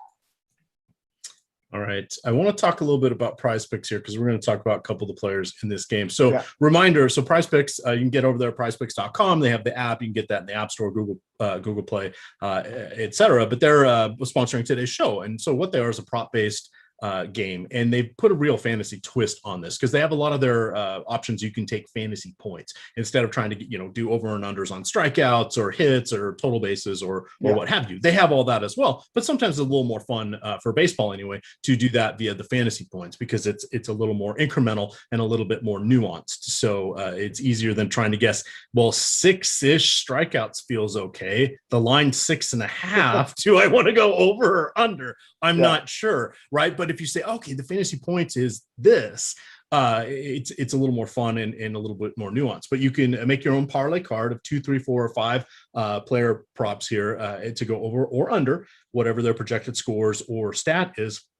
And if you do a 5-player card, you can get up and get everything right. You can do 10x your entry fee. So it's pretty nice payout there. They have all the sports, including esports, highlight, WNBA, MLB, PGA, MMA, CSGO, NASCAR, both Cup and Xfinity races. So whatever the sport is, they're going to have it there. So that's kind of fun. But the two I wanted to call out from this game are going to be Whit Merrifield, who they have at 8.5 fantasy points, and Carlos Santana, who they have at 7.5. You're going to say, EMac, well, what's their fantasy scoring system? It's the same as FanDuel. So just look at the FanDuel projections, and it can kind of give you a nice little indicator here on PrizePicks. So with Whit Merrifield, he's at 8.5. Now we're projecting him for 13.5, and Carlos Santana is at 7.5. We have him for 11.5. Now both these guys are in major slumps right now. Carlos is 1 for his last 17. Wow. And then Whit Merrifield, kind of even worse. He only has hits in 3 of his last 11 games. But he was 4 for 4 on Friday. So just saying, perhaps the worm has turned. And with those guys, basically, if they get on base and score, they will pass those fantasy points. So, if we're talking a walk, if we're talking, it can't be a fielder's choice, but they get on base in pretty much any fashion and score, they're going to be right there. And these guys are most likely going to both get 5 at-bats almost assuredly because they're going against a poor Baltimore team. So even though they are the home team, and if they're winning at the end of the game, they won't get that bottom of the ninth at-bat turn at the plate. But I think there's still, both these guys are going to be in play for 5 at-bats. So I like the over on both of them. The other guy I wanted to call out was Pete Alonso. He is just at 7. Now with Alonso, he's kind of a little bit more boom or bust. He has 16 or more fantasy points in 5 of 8, but he's failed to get that the 7 in 3 of his 8 games. But again, all we need from him is basically an extra base hit and an RBI, which feels decent against Brubaker. So and since I have him as my home run of the day, I wanted to point that out. But use the promo code Awesemo, and they will match you up to your first $100 deposit, dollar for dollar. You put in 10, they'll give you 10. You put in 100, they'll give you 100. You put in 200, they're still only going to give you 100. But that's an immediate deposit bonus match, and then you can use that in any of the contests. So pretty good deal over there. Talk to me a little bit about the Baltimore side of things. Yeah, so the Baltimore side of things is interesting in the sense that they have just a bunch of guys that swing for the fences. They don't really steal, so you're not going to get that part of it. But Mancini's awesome. Hayes is awesome. Mullins has really shown a lot more power than we expected from a little guy like him. So that's good. DJ Stewart is kind of like a strikeout or home run type guy. And then the bottom of their lineup is not very good. So when we get to like Urias, Leyba, McKenna, Gutierrez, and Wins, not a lot to like there. But the top four are nice. The top three are very nice. So that it's kind of like a mini stack for me. They're going against Carlos Hernandez, who's shown pretty good limiting power stuff, but 46% hard hits is not very good. And 15% walks is certainly not very good. So yeah, I think it's a good spot for the top three in the lineup. I don't think I would go any further.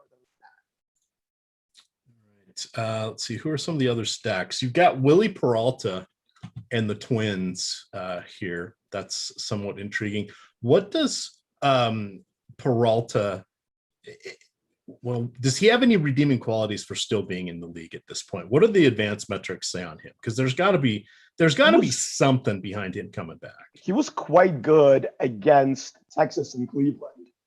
And I think last time we talked, like a week ago, he was playing against Minnesota. So he's the same matchup again, right? And we're talking about him again. He was not very good in that start. Gave up 1 barrel, 4 hard hits. That's pretty good. But an xFIP of 5, which is not good. His batted ball stuff last start against Minnesota, 33% hard hits, 20 soft, 46 medium. That's decent. Only 6% swinging strikes. And his fastball is like 94 now, throwing a slider at 82. He's not like a blow-up guy right now. Definitely not what he used to be. I think he's a little bit better than people expected from him. But the thing is, the Twins are very, very good right now. Donaldson, Larnach, Cruz, Kirillov, even Polanco and Kepler are swinging for the fences. Everybody has really good launch angles. Nobody really strikes out except for Larnach in this lineup.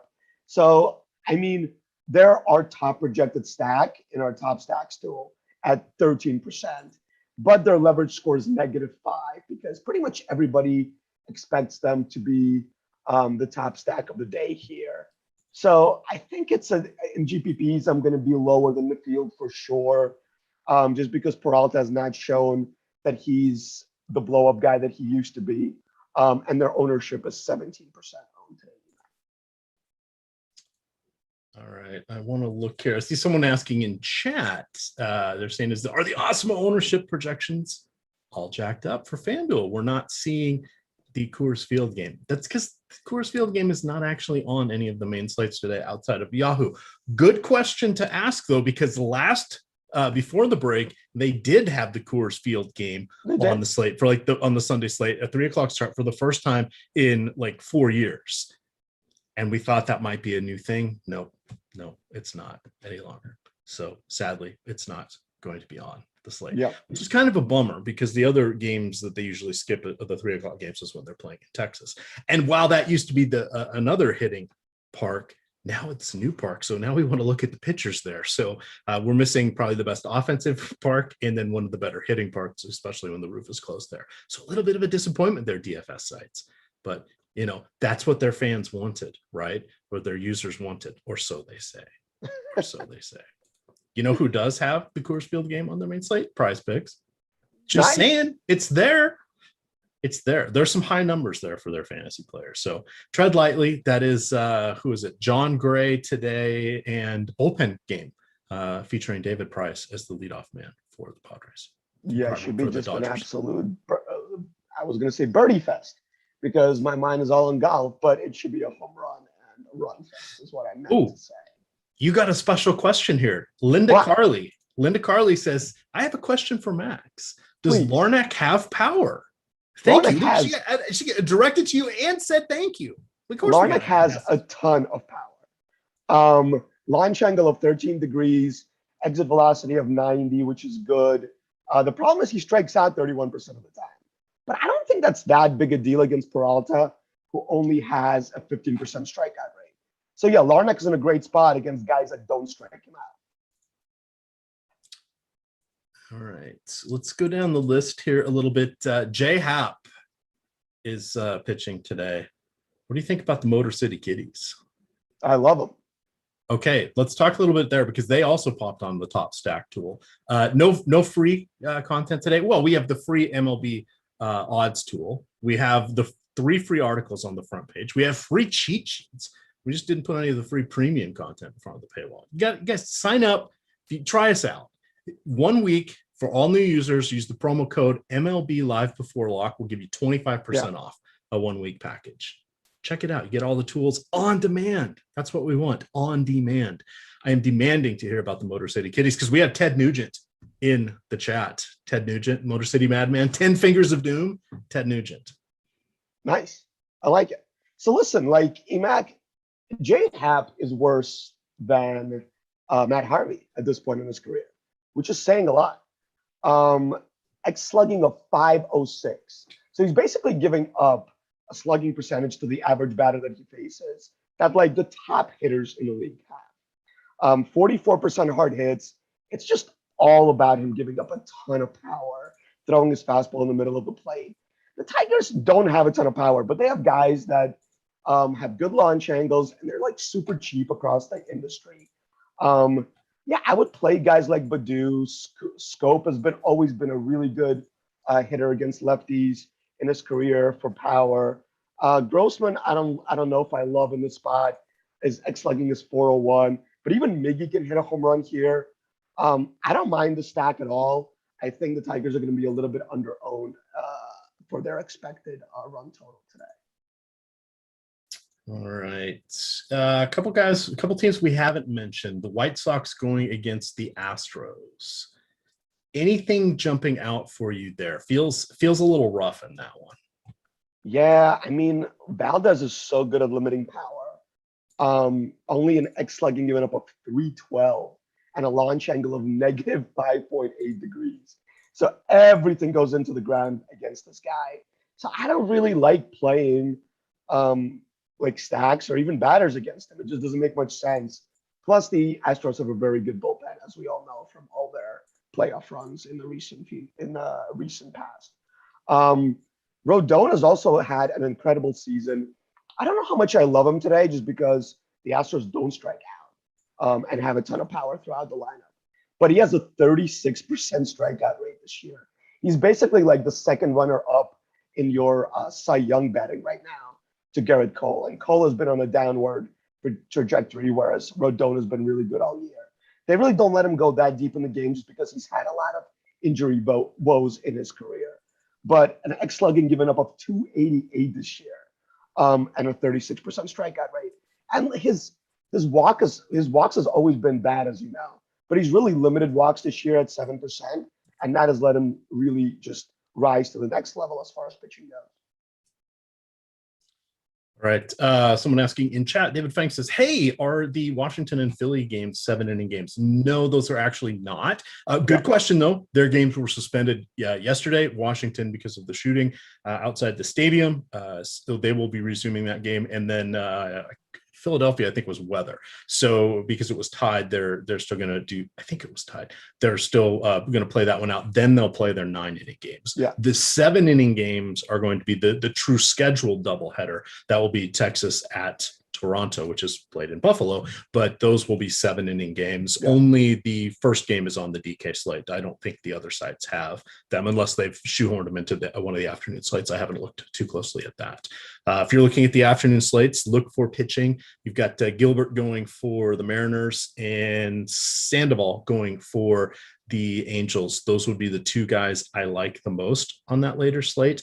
I think you can look towards the Athletics as one of the better offenses. And then I do not trust Merrill Kelly, who has had a couple good outings. What's the problem with those outings? No strikeouts. Yeah, he's not good. his opponents have been hitting him where they are, and he's ready for a blow up spot. So just tread lightly there. Don't be a game watch. Totally agree. All right, how'd you like the Garrett Cole complete game last night? I mean, I'm all for it because it's against the Red Sox, and I hate the Red Sox.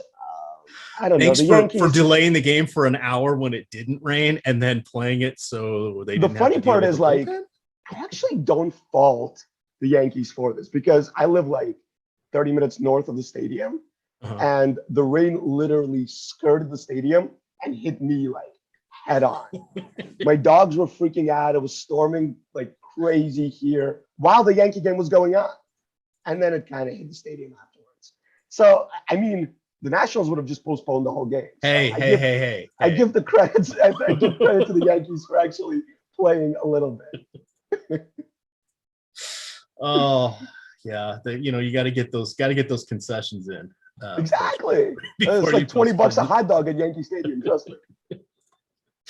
All right. Let me see here. Fire up some questions here. We had nothing too crazy here. There's not a lot of landmines on this slate because there are good pitchers, plenty of them. Yeah. So we can definitely round out our lineups with two solid pitching options.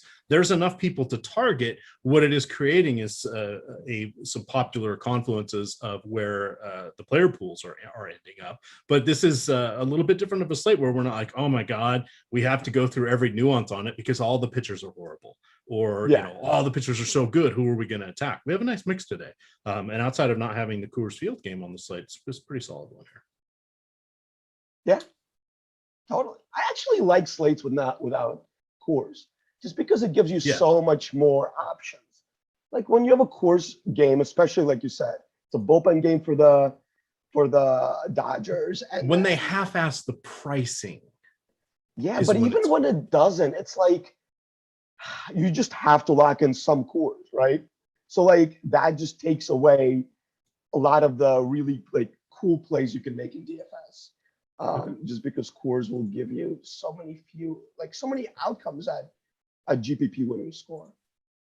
Yeah. Now the interesting thing on that is you're absolutely right on having it or not having it. Yeah. And I kind of vacillate back and forth because a lot of times I don't mind it, especially earlier in the season when it's not as hot or windy, wind blowing out, etc. Because then gamers tend to flock to it, and oftentimes it doesn't come to fruition, or it doesn't come to fruition as one would expect, or it's the bottom of the order. It's not the main guys, right? So it's kind of that reverse angle where if the field if it becomes too much of a tipping point to go the other direction, it's a very good leverage. Yeah, totally. It gives you some game theory plays that you wouldn't have otherwise, which is nice.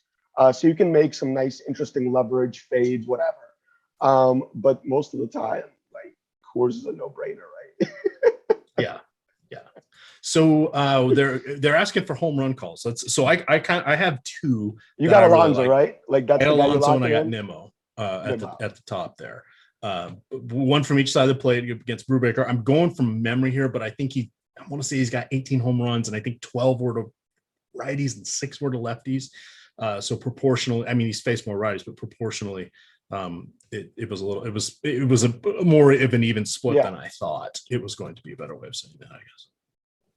All right, so I think I'm going to go with Teoscar Hernandez against Colby Allard. We didn't really talk about the Blue Jays. In the short game, you're gonna roll that way, huh? Yeah, just because Allard gives up a ton of power, and the Blue Jays are very good at hitting the ball against lefties. I wouldn't stack them just because you said it's a short game, but like 4.6 runs in a short game projected from Vegas, that's a ton. Usually, like we see threes, like mid threes in these shortened games. But I like Teoscar here as a home run call. Yeah, man, Rich Hill's been really bad too. We should talk about like the Braves a little bit just for home runs. Okay. I wouldn't stack them, but Rich Hill has been like over the hill. See what I did there? I see what you did there. Oh yeah. Oh, yeah. So, yeah. Dick Mountain does not approve of that message. What is he, 41 now? Yeah, I mean, Austin Riley's in a really good spot here, I think. I would play him, Swanson, another good spot. Yeah. And it's like 80 degrees and 70% humidity in the planet today. That's warm.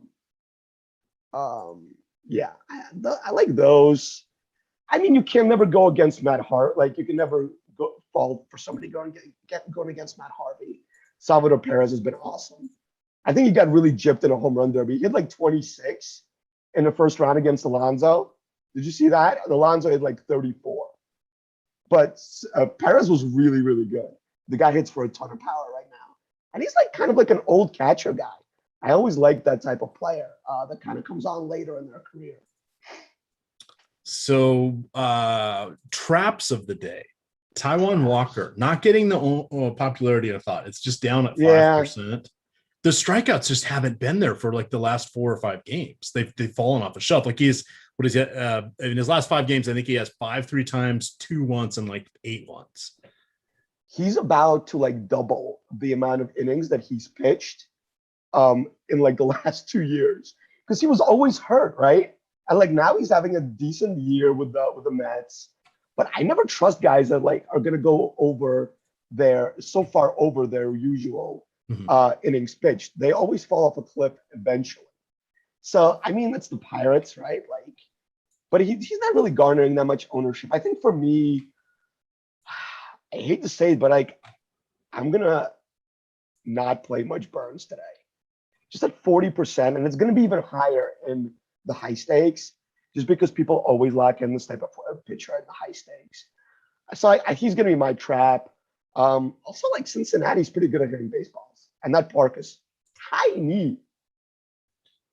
Would you pivot to Wheeler, Gray, or I think Scherzer is my pivot.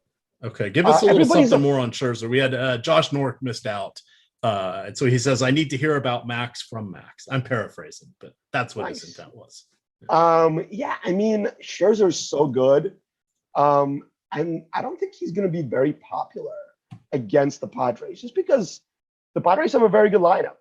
They just put up with like 20 runs a couple days ago. Cronenworth hit for the cycle. Tatis is obviously like a perennial MVP candidate now at this point in his career. But Scherzer is very good. 17% swinging strikes against the Padres in his last start. This was 10 days ago. 17% swinging strikes against the Dodgers, who don't really strike out either.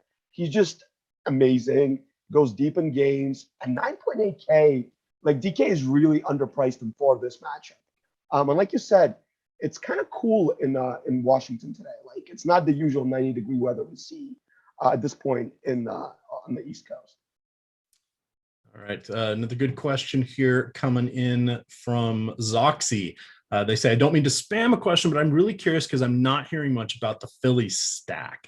So Philadelphia is going to play against Braxton Garrett. I believe, I can't remember if he's been officially announced, but that's who the Marlins are going to be putting out there. The issue is that game's going to lock. They're going to finish the suspended portion of the game, and then they're going to play the regular game.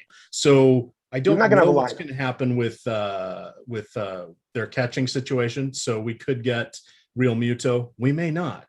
We may get, I suspect Harper will play. Segura probably will. McCutchen will. Hoskins will. Maybe Gregorius.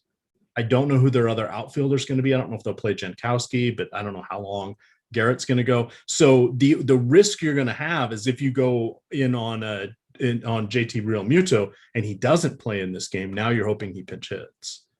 And it's a 2 p.m. start, right? Like, they're in a good spot. Oh, they did push it to 2. Okay, sorry, I hadn't seen that. So it's not going to lock. Like, I still don't think you're going to get a lineup, right? Like, I don't think a lineup is going to be forthcoming. So, but that gives us a little more wiggle room, though, right? And so here's the other thing: if Real Muto is, because he played yesterday, they don't have to put the same players. I mean, they can replace the players from the suspended game. right? So maybe they put in a different catcher, and then if they do, he's going to start that second game. There's nothing to say he's not going to play both games. He's one of their best hitters. We just had the All-Star break. I mean, there's a variety of reasons why he would play. It's a winnable game going against the Marlins. These things all line up nicely. But yeah, that's probably why there hasn't been as much talk about them. Yeah, I mean, it's definitely a good GPP play because I don't think you're going to get a lot of ownership on them. And obviously, Braxton Garrett's not very good. I don't know how long he's going to pitch. He only won 4 innings and was like long to start. But the Phillies have a 5.2 projected run total. That's very nice. I think the ownership is going to be down. You're not going to know who's going to be starting. And your pivots are going to be the Nationals probably, right? Because they lock at 245. So hopefully you get a lineup before then and you can kind of make some adjustments. You're going to be, if you're going to be pivoting, you're going to be pivoting into the Nationals against Musgrove, which isn't great. But I don't know. I think it's a good GPP spot just because I think Real Muto will probably play both legs because he's going to be facing Garrett and he's a lefty. So yeah, I think like Real Muto will play. Hoskins is a good spot. McCutchen. Maybe they set Harper against the lefty. I don't know. He hits lefties very well. Then you get Segura and like the bottom of the order kind of stinks with Torres and Jankowski and Didi. So yeah, I think if you play guys like Hoskins, Real Muto, and McCutchen, you're not going to be disappointed. All right. Seth Hader, my sworn Twitter enemy, wants everybody to know that there is overlay in the nickel on FanDuel. If you want to try and hand up multi-entry, the nickel is the way to do it. 5 cents per entry. It's $7.50 to $150 max that out. It's fun to play around in there. If I was not on the show, I would definitely jump on into that as well. I want to start now that the sports are winding down. I'm gonna branch out. I usually make one lineup most days on Yahoo. I play pretty heavy on DK, but I'm starting to dabble a little bit more with some of the other sites just because we have a little bit more time, and I want to get back into playing on FanDuel because I like the aspect of the one pitcher. I like the two for a long time, but I'm ready for a bit of a change. So, I mean, there's less variance as far as pitching on FanDuel, but because you need to stack, I think 4 and 4 there for an optimal lineup. You get more variance as far as like if your stack sucks, your team is pretty much dead. And that's a good point. The reminder on that one is we wanted if on the stacks there, why is it better to stack 4-4? The way their scoring is, it's a little less on home runs, a little more on hits, walks, and runs scored proportionally. So it weights it as the synergistic play of a stack. It becomes a little more powerful than it does on DK. And then with only one pitcher, it's not like you have 2 pitchers potentially throwing a lot of strikeouts and changing your score. Jordan, do you want to do a little Hall of Fame action here? Be good for that. All right, let's talk about the Awesemo Hall of Fame here. A lot of fun with that. Get the Awesemo avatar, awesemo.com/avatar. Download that puppy and then upload it on the various DFS sites. Get a win, share it with us. Send it to Awesemo HOF on Twitter, Awesemo_COM, and have some fun with it. We like to celebrate all of the wins. And then as an additional bonus, if you get the what is it called? If you finish top 3 in any contest, no ties, top 3. So like tying for 1,000 with 1,000 of your best friends, that doesn't count as a top 3. Top 3 finish with 5,000 or more entries. We'll get you 30 free days of Awesemo premium content. You can check that out on the website as well. What do we got here on our first one? Let's see. I got to make the screen a little bit bigger. So we've got Random Person. I love this on Twitter. Since finally did something in my DFS career. Thanks for teaching me what I'm doing. Lofty, Awesemo, Josh Engelman. A nice little close to $500 single entry there in the $12 NBA Showdown. Very, very good one on that. We got another one here coming in. We got a couple of the Awesemo avatars popping up on this one. And wrong screen up, but we have let's see, Carlos and Awesemo. Oh, Awesemo himself. Well, of course you got to have Awesemo up there. But he says after leading for most of the game, of course the greatest DFS player in the world had to come out on top on the last play of the game. There we go.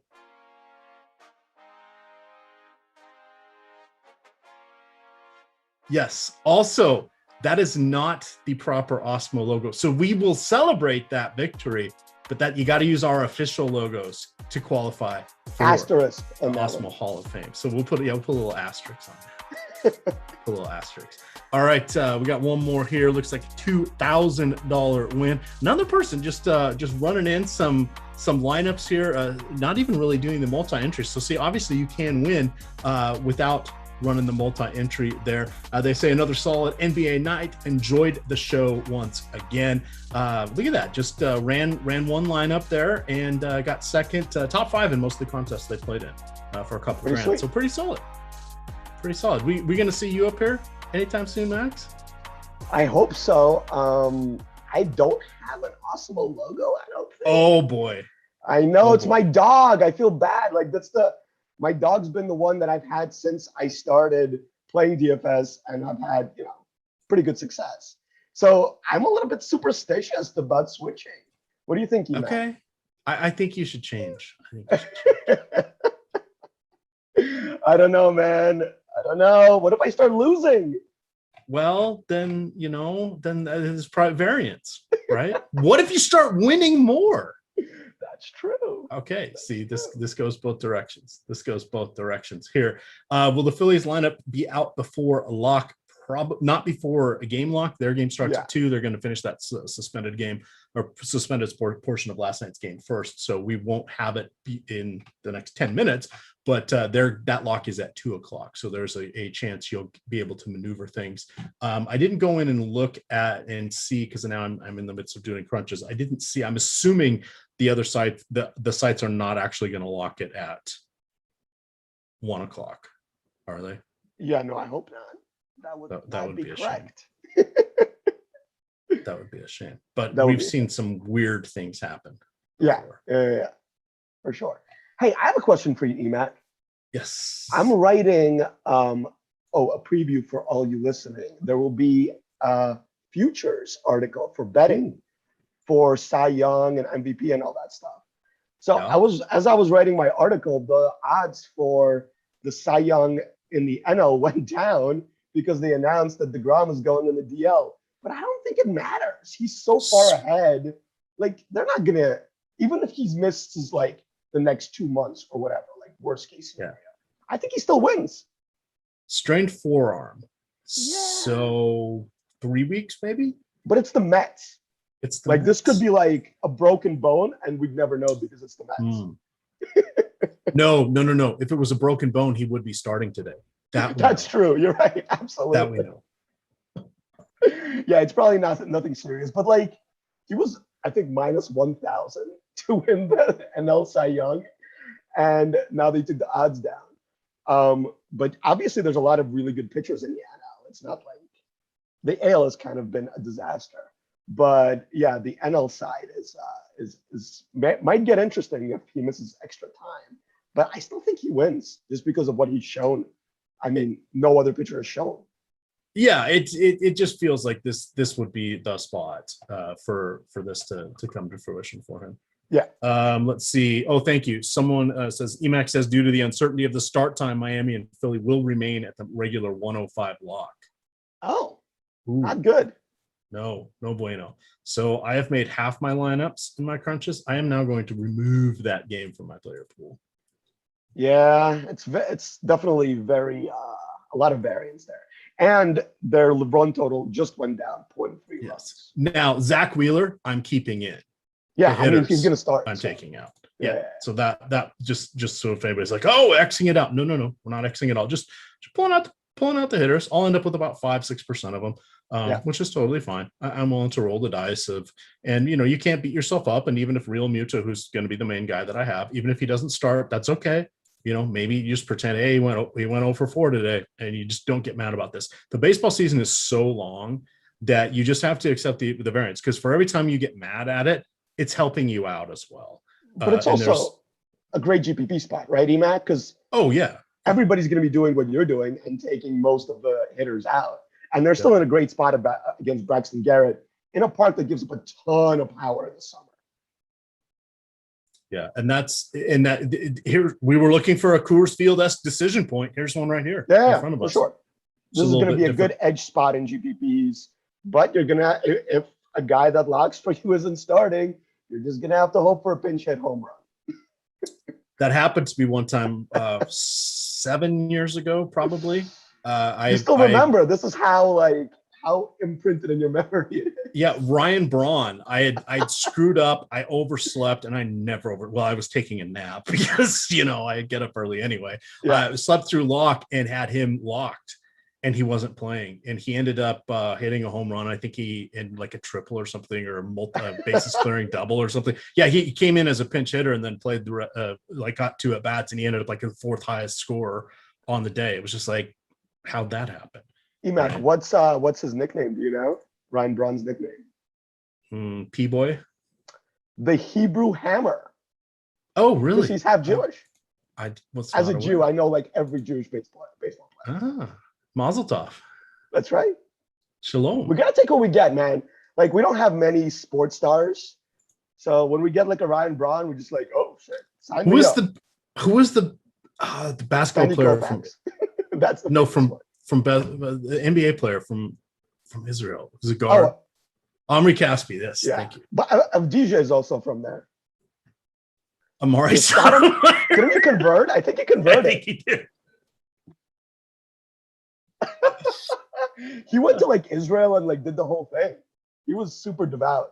I mean, he probably wanted to suck up to the fans in New York because New York Knicks fans are like 60% Jewish. Yeah, it was a big contract there that he was trying to gain. Big contract. All right, I better download my lineups here, huh? That would be sad if I got caught watching the paint dry.